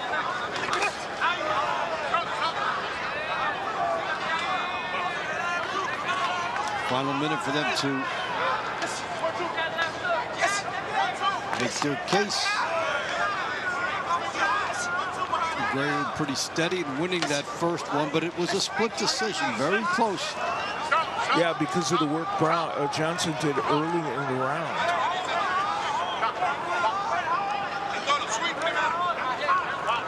One of the first times we did see tonight late burst rewarded by the judges. It became a kind of tactical maneuver that fighters caught onto.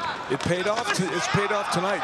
Nice right hand by Johnson, and when he puts multiple punches together, even two, he'll land. But you know, singular punches, not so much. Good right hands here by Johnson. You can see the edge in hand speed goes to Johnson. I mean, he's quick. He's very quick with his hands. But Abreu just got it with a good counter right, is certainly able to land big shots as well. There's a good shot by Johnson at the bell. And again, as in their first meeting, they're both saying, it's me. Yeah, and in this case, though, the difference is it was Johnson who was more active right at the end of the round. That's the nice right hand that Johnson landed about 2/3 of the way through the round.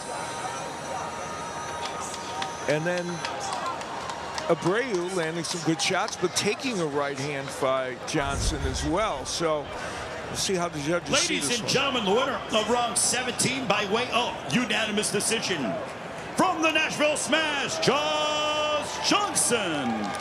Nice The effort score, for Miami Johnson 13, Nashville 7. is rewarded. Round 18 at super welterweight, Miami, Yoelis Molina. Nashville, Adrian Phillips. Before we get started, we'd like to thank some special people who do a terrific job for us. Bob Truax and Michael Fjord back on camera. Michael Sahagan in utilities, and Matt Marina, our stage manager. They are our eyes and ears in here all season. We're grateful to them. They do an absolutely outstanding job. Thank you all. Yeah, here's to that sentiment. All right, now we go to... Well, Molina and Phillips, and you look at Yoelis Molina, how solid he has been this season, and showed us in the first fight with Phillips. He is a point producer.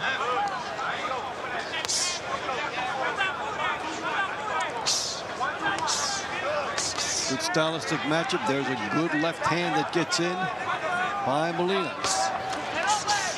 Phillips was able to, on occasion in their first fight, kind of rush in and get some things done offensively, but not on a steady, continual basis. He was at the end of these long punches from Molina most of the round. And he would leap in. It was an emotional shot in and did get some success with it. You could almost see how that could happen. You know that you're supposed to be stylistic and patient, but all of a sudden you see something, you're in there, you can see how somebody would leap. Oh, look at that. Look what opened up just a second ago. Yeah, and for him, it was kind of a, calculated bull rush, but again, it didn't always produce what he wanted. And in this round, he has been at the outside of all these Molina punches continually through the whole round so far. He'd like to change that dynamic, Adrian Phillips. So the biggest adjustment from Molina not being subject to these rushes. He's been showing some good movement. And operating behind the stick. There's a counter left hand that, as Phillips did rush in, he got greeted with a good straight left counter punch by Molina.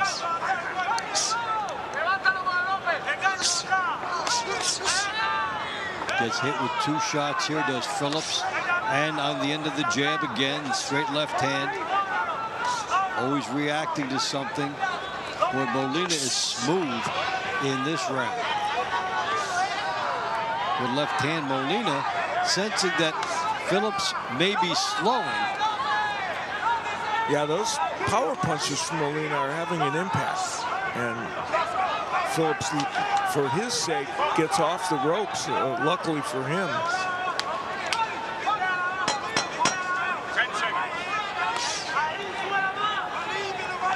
Phillips has not had the pass for that lead right hand, and unable to get in. So really a nice, excellent performance in the second matchup by Molina. Showing us some very good counter left hands, Molina. I mean, that was a great weapon for him throughout this fight. And there he initiates the left hand while he's on his front foot. And there's the counter that as Phillips started one of those rushes in, Molina stopped it immediately with the left.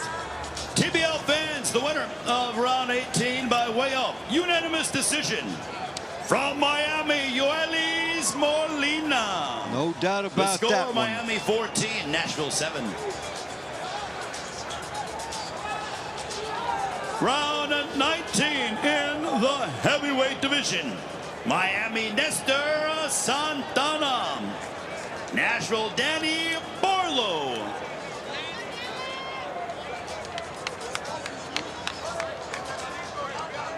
All right, Santana and Barlow.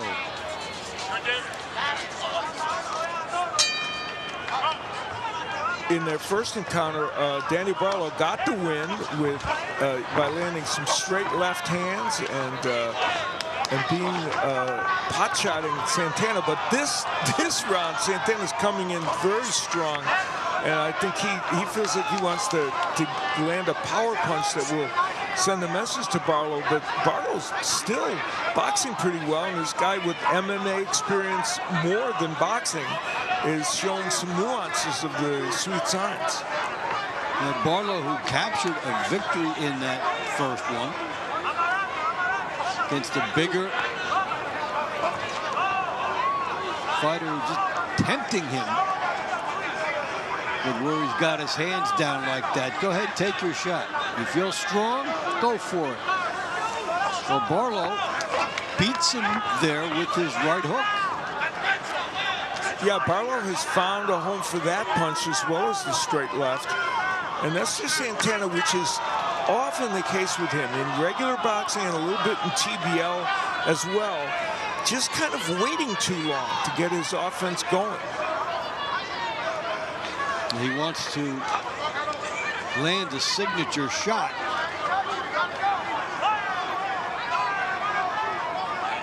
Yeah, we know he can because he scored a knockout victory over Kenyon Walker in week 2 with that overhand right. But you have to be in a position to throw it, and you have to throw it. So Barlow landed a shot after about 15 seconds of threatened mayhem that did not happen. I like that phrase, threatened mayhem. Santana using the jab now, which he took out of mothballs and then gets hit with a straight left hand for his trouble. But he's trying. I think that jab by Santana could open up the overhand right if he would throw it. And we're at a point here where if Barlow can put another point on the board for his team, they might breathe a little life into them. It is an emotional sport in the corral. Your teammate gets a nice win.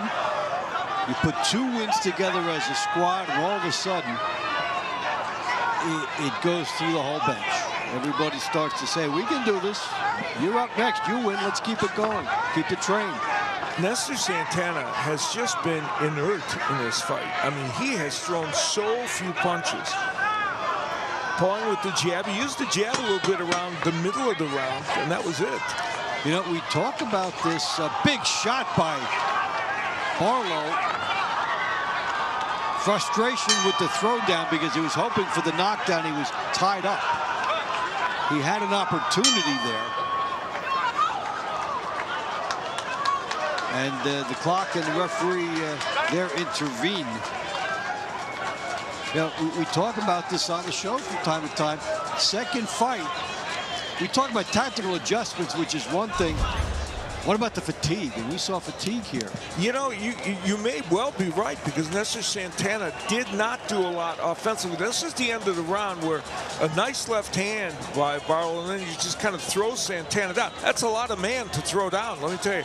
But Barlow, we know he's a mixed martial artist, and He knows the whole torquing about throwing people down, and there he just whips them down. He wanted to jump up and do the ground and pound. Exactly.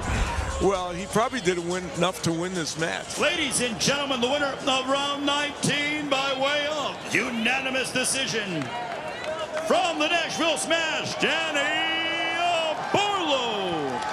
Well, how big was Miami that is in front of Ortiz Nashville, knockout 14-8. now? It was 9-6 at the time. The Nashville's recent 20 run. will be at super middleweight. Miami, Yusmel Ruiz. Nashville, Juan Barajas. You were expecting to see Ortiz here in his second fight, but there won't be a second fight because of the work he did scoring the knockout.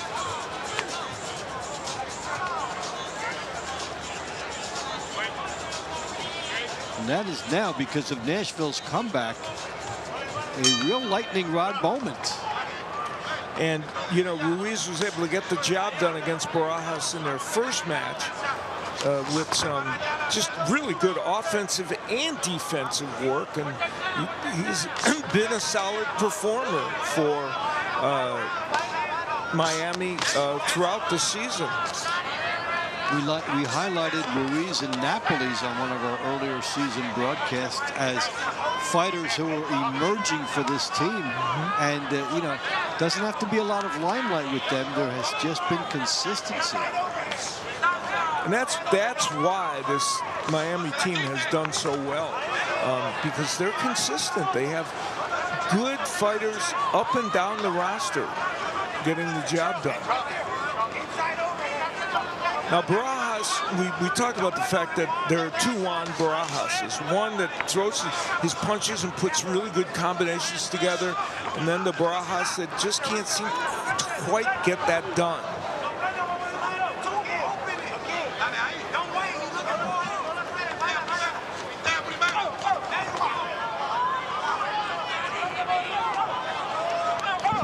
Ruiz making Barajas miss, and that's part of why he won that first encounter between the two. Turns him around. And Barajas got in 1 out of 3. And you talked about his underrated and undernoted defensive capacities. And you see the combination punching from Ruiz. I talked also about the fact that sometimes there's a lull in his punching, not in this round. He's pushing Juan Barajas back, which is not what you always expect from him. Hit on the break. Could be a point, at least a warning. And he's fortunate it's only a warning there.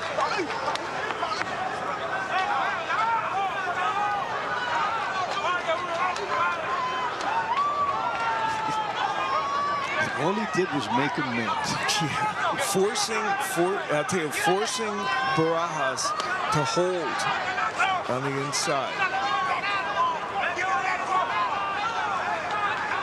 Clubbing shot here by Barajas, but only one gets in. And Barajas could be looking to find some distance, so he's not trapped. But when he does, here comes Ruiz.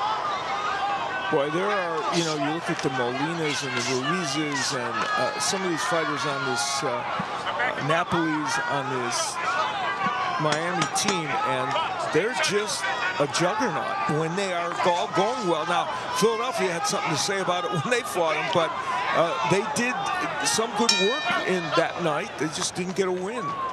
And now they've got Luis Ortiz, so yeah, that will add drama to that. As they fortify going forward. Well, Barajas coming forward and trying to make his offense work, but Ruiz counter-punching him well. And there's a counter right hand by Ruiz. And a lot of good work done by Ruiz on the inside, even against Barajas, and had him pinned against those ropes. And even a better effort, I think, by Ruiz the TBO second time. fans, the winner of round 20 by way of unanimous decision from Miami, Yusmel Ruiz.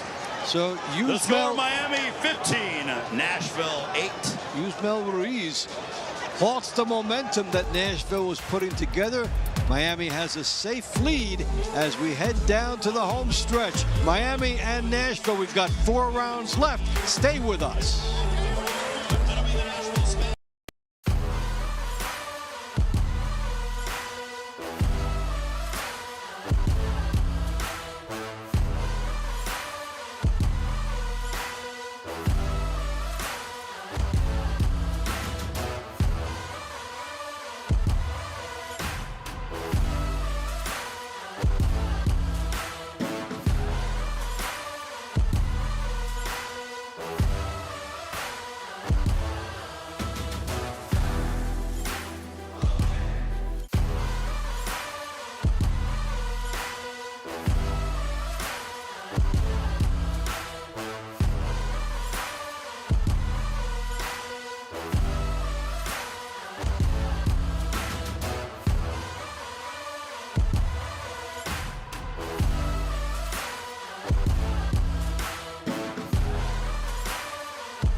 Close the show. Let's go inside, and here is Ray Flores. Round 21 at cruiserweight, Miami, Yuneski Gonzalez. Nashville, D'Angelo Leachman.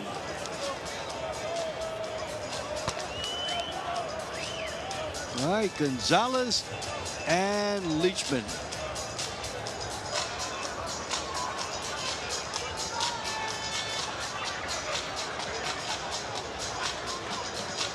Still a lot of pride on the line all the time, and becoming more prominent. Tiebreaker points will be important for playoff possibilities. So regardless of the score, even if you are out of the running for that night, there's always the point you try to get for later. As you take a look at some of the accomplishments for Leachman, now up to 7 total net points. Yeah, and got that win over Gonzalez the first time, very close. And of course, should we have a power breakout by Nashville, they're still mathematically in the hunt here tonight. They're just going to need to have some knockdowns and knockout mixed in these last 4 fights.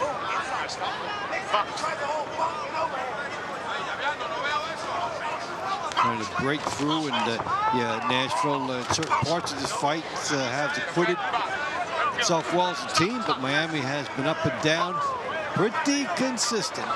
Gonzalez with a bunch of punches there. He's trying to be busy. He was busier, I thought, in the first fight, but he's down enough to get the decision, apparently. And now he's trying to pump up the volume. Not everything getting in, though.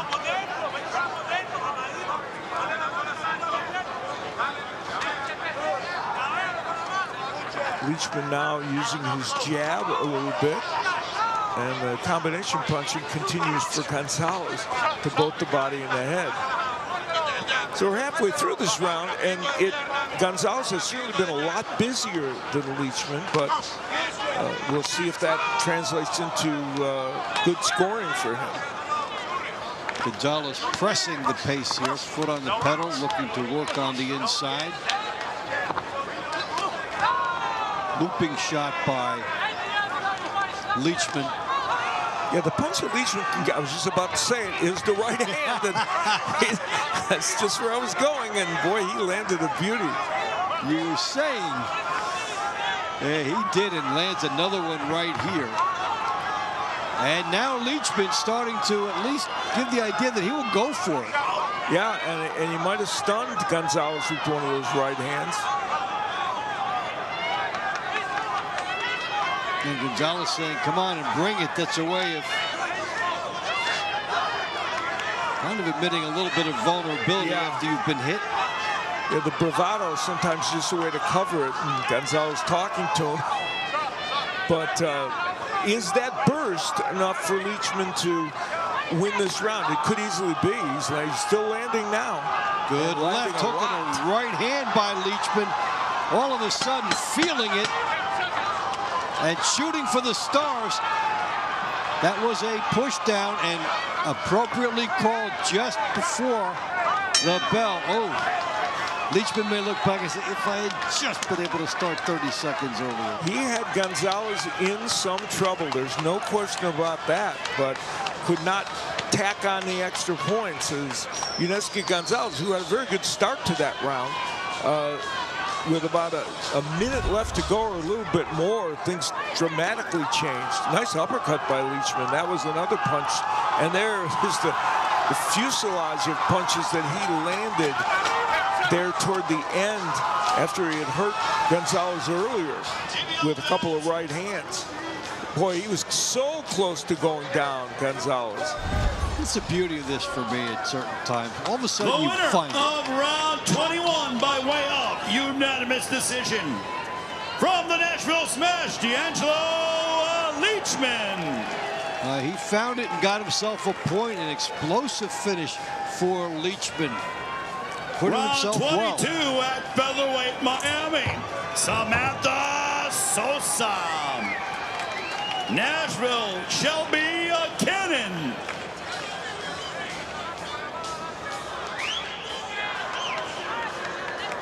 And it was a good one when they fought before. Sosa and Cannon. It looked like Cannon may get it, and Sosa stole that one late, which has been done a number of times by the Miami fighters. Yeah, Sosa was able in the later part of the round to get that right hand uncorked. Let's see if she goes back to that well again and realizes that she was able to land that at the end of the last round. And there she is, throwing that right hand. And Cannon trying to use her southpaw style to get inside and land that right hand and the straight left. And while we enjoy this, Avril has a special guest. You got it, Avril. That's right. I'm here ringside with Darius Jackson.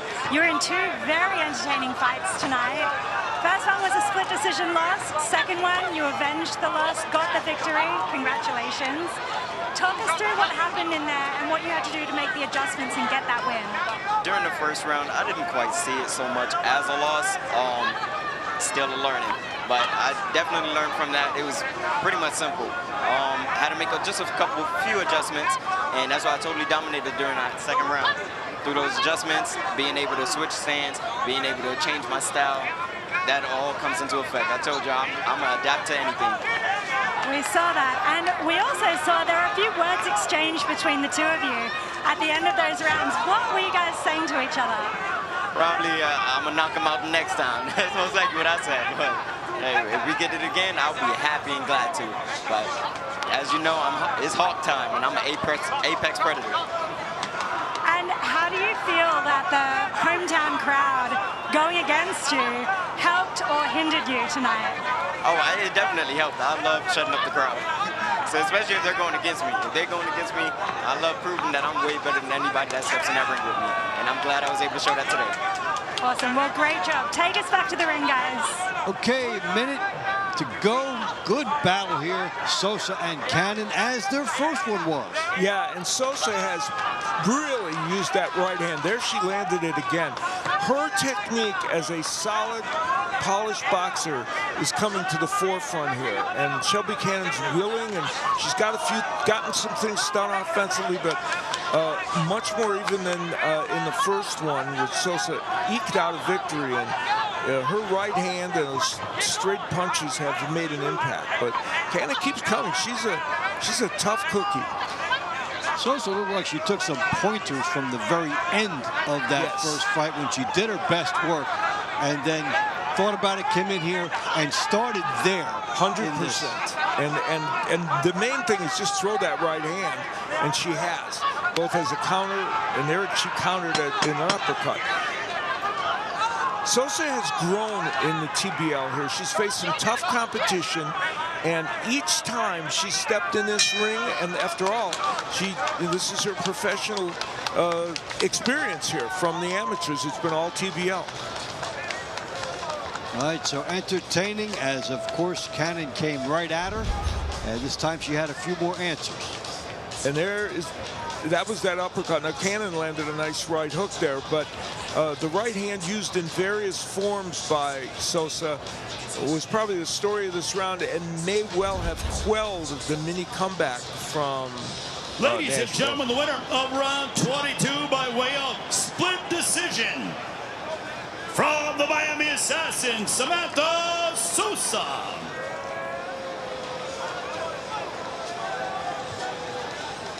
Our penultimate money round will be at welterweight. Miami, Estudi Suero. Nashville, Yasir Riley.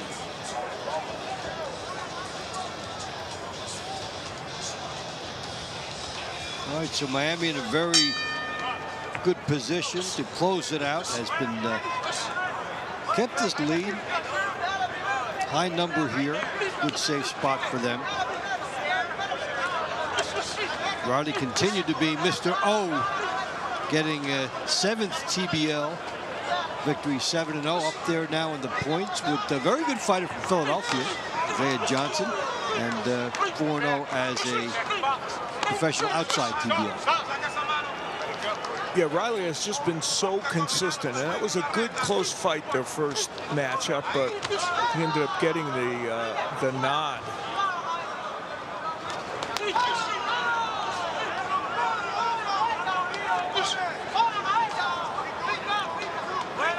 And right now, Nashville needs more than just a win, obviously.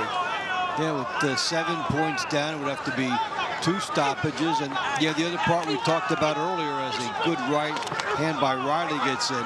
Point differentials for playoffs do matter, so you have to think about even that, even on a night when you may not get a victory. So you have to scramble for that. And right now, you know, we've seen that apply to teams like the LA Elite. They're in a good spot that way, tiebreaker-wise. So every round does matter, even if it's not a fight you win.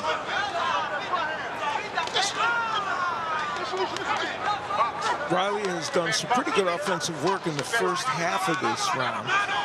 Suero now trying to become more aggressive. The right hand of Riley just is sailing over the top, though, of Suero's head. Another example of it right there. And then Suero moved his head just in time. Yeah, Suero said, I can do that too. I can miss with the right overhand right. Riley, you know, when he's been able to counter with the right hand, as he did a moment ago, he's very, very effective.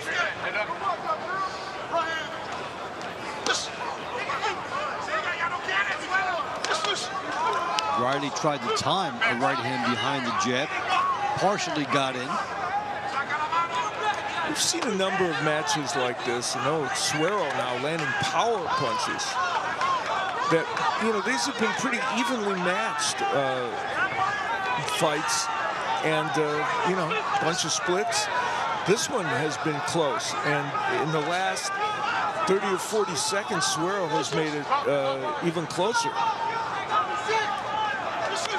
There's a right hand by Riley. Suero now the one in the attack, and he lands a good right hand. He's been landing big power punches, and those jabs, those are power jabs.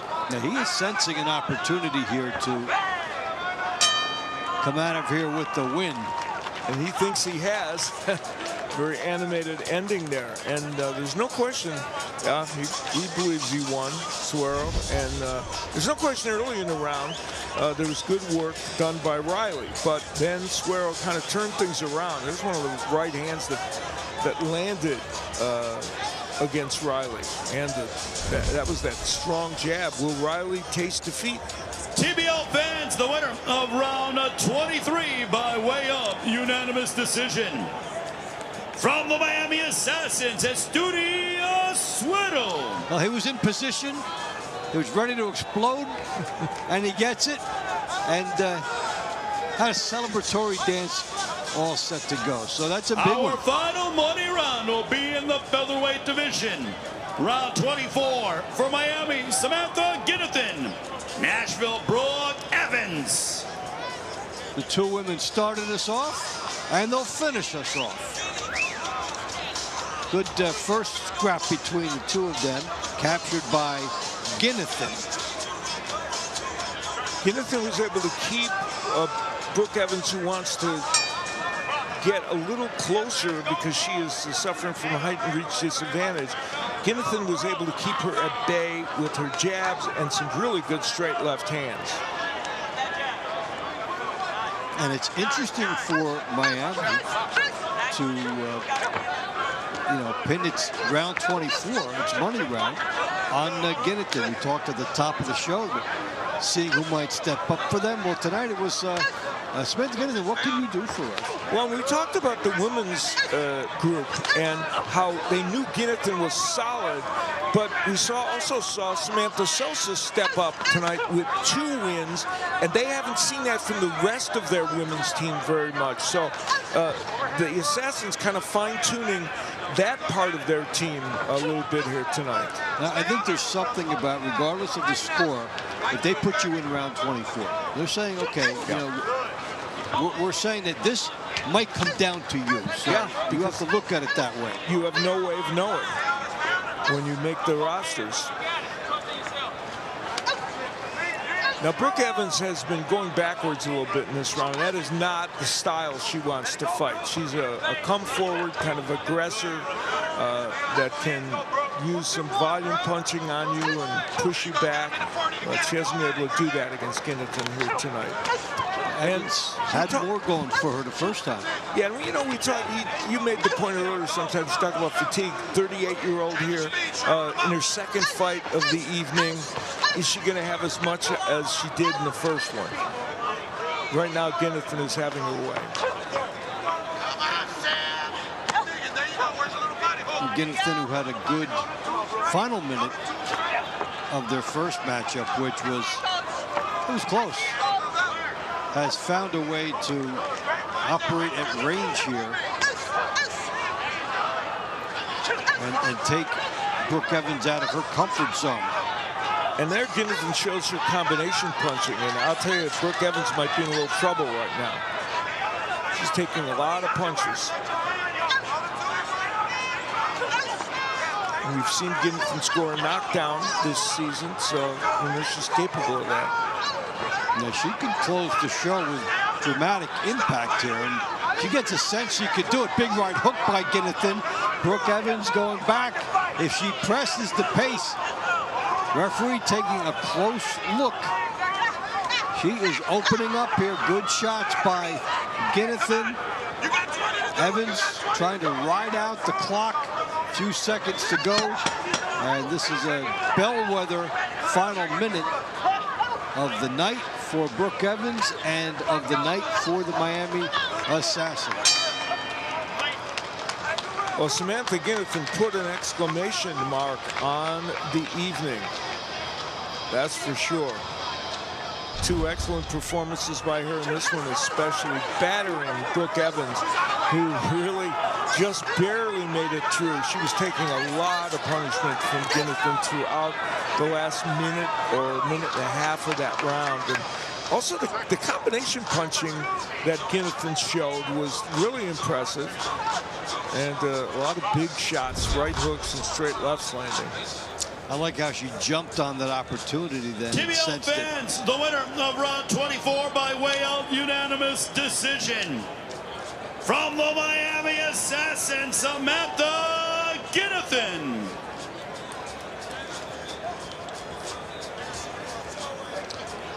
All right, so Samantha Ginnethan puts a wrap on it for Miami. A bellwether night for the Assassins. Big night for Samantha Sosa. Big night for Luis Ortiz. Whole team. We're going to come back and go inside for the honor rolls right after this.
Team Boxing League is brought to you by Balance of Nature.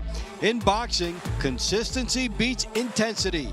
Balance of Nature supplements help you stay consistent with ingredients of whole foods you can easily slot into your daily routine.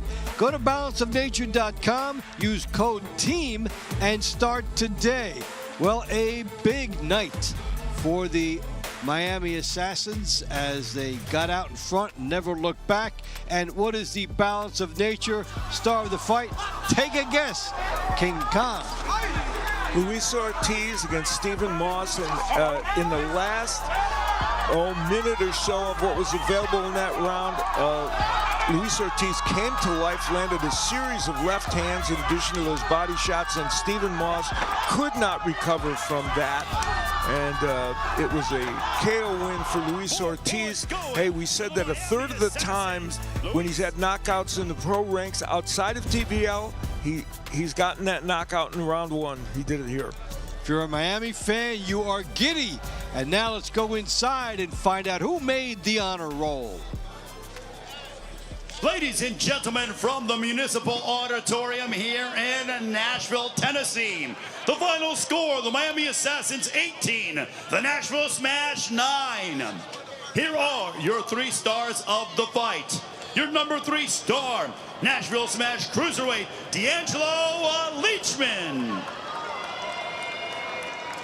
The number 2 star, Miami Assassins Featherweight, Samantha Ginnathan. Balance of Nature, number 1 star, Miami Assassins Heavyweight, Luis Ortiz. The round of the night, round number 6, Giovanni Estella against Isaiah Elrod.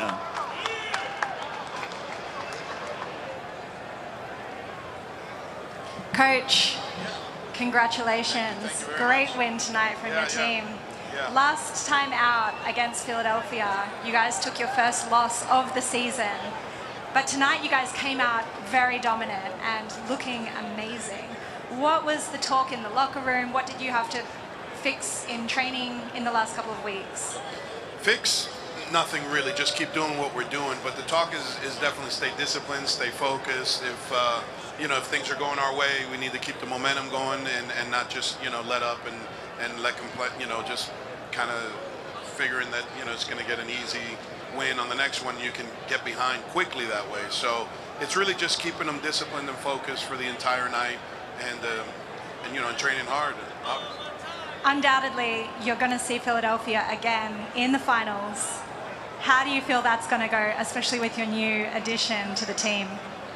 Well, I think I'm going to have somebody kidnap Bob maybe the week before, and then no, I mean, we're going to do what we do, and we're going to work hard, and we're going to train, and we're going to go out there and just meet them head to head in the middle, and the best team's going to win. Can't wait to see it. Congrats. Sorry. Samantha, congratulations. Great fights tonight. In your first fight, it was a bit more competitive. In your second fight, I don't know if she even landed a punch on you. What were the adjustments that you had to make to have such a dominant performance in the second fight? Man, well, me and Coach were just talking about it. I think once you see an opponent for the second round, you've already felt them out in the first, and you just got to press them and put everything into that round. So I was able to do that in the second half. I could have put a little more pressure in the early parts, but Coach is great. I can hear him in the corner saying, get on her, she's ready to go. So I said, all right, let's do it. I feel like you were really close to a knockout there. How did you feel about that? I did feel like that too, but the thing about getting knockouts is like if you're really, really anxious for it, sometimes you're too tense to get it. So you got to let them come, and they'll keep coming, I'm sure. Well, amazing fight. Good job tonight. Luis Ortiz, welcome to Team Boxing League. What a performance tonight. You're used to fighting much longer rounds. What were the adjustments that you had to make to be able to come in and get such a dominant first round victory tonight? King Kong siempre va a estar listo para pelear. Mucha gente habla que King Kong está viejo. He demostrado que un poquito de óxido, pero según vayan cambiando los rounds en la liga, voy a estar mucho mejor. He stays, busy in the gym. Obviously, there's a little bit of ring rust. He hasn't been in the ring in maybe 14 months. At no fault of his, he wants to fight if he could, every other month. But he likes the concept. He loves the one-round action. Impressed him, surprised him a little bit, and then he wants to do it again. We couldn't tell about the ring rust. Absolutely amazing performance tonight. Is there anyone, particularly in the heavyweight division, that you're excited to fight in Team Boxing League? En Team Boxing. ¿Sabes? Quiero pelear con todo el mundo en una noche. That he's willing to fight, everyone in the league and everyone's team. That he doesn't. Obviously, you can't pick and choose here, but it's what they've done with his career outside of it. So here in the league, he's happy that he's going to have to confront, some really good heavyweights, and he's excited to be able to do that. Well, congratulations again. We're really excited to have you here with us in Team Boxing League, and can't wait to see more from you. Okay. Take us back to the studio. Thank you, Avril, and yeah, quite a performance. We were talking about if you are a Miami fan, now you have to be a little giddy with what might happen with the addition of Luis Ortiz, and all of a sudden 4 points tonight. Maybe it would have been 8, possibly, if he had a chance to fight twice. So there has to be some excitement for them. Yeah, that's a very significant development. And, we didn't know how he was going to respond when he came into team boxing. Sometimes it takes an adjustment period. He walked right in and showed us that power is power. And he's had so many first-round knockouts in the other parts of his pro career. He was able to duplicate that. Let's take a look at the highlighted rounds in our money round, starting off with round number 19, as this time Miami is trying to hold on to a lead. Yeah, Barlow against Nestor Santana. Danny Barlow just, surprising Santana, I think, with his aggression and his busyness. And Santana got tired, I think, in that match and was hurt, I think, toward the end. And that throwdown was a kind of an exclamation point for Barlow. He got 2 wins tonight. Yeah, nice job by him. And right into round 20, the highlights continued, and this was when Miami was facing a team that was trying to make a run and could hold them off. Yeah, Yusmel Ruiz, who had scored a victory earlier against Juan Barajas, showed us the hand speed, the power, good defensive skills that he'd shown earlier against Barajas. And, guys like him and Yoelis Molina, I mean, they are solid fighters that just are win machines. And Miami is a win machine, too, as you look at the Assassins. Now go back up into the number 2 spot, 5-1 behind the 5-0 Philadelphia Smoke. Right there is the Las Vegas Hustle. The Cream starting to pull away. We'll see San Antonio again soon.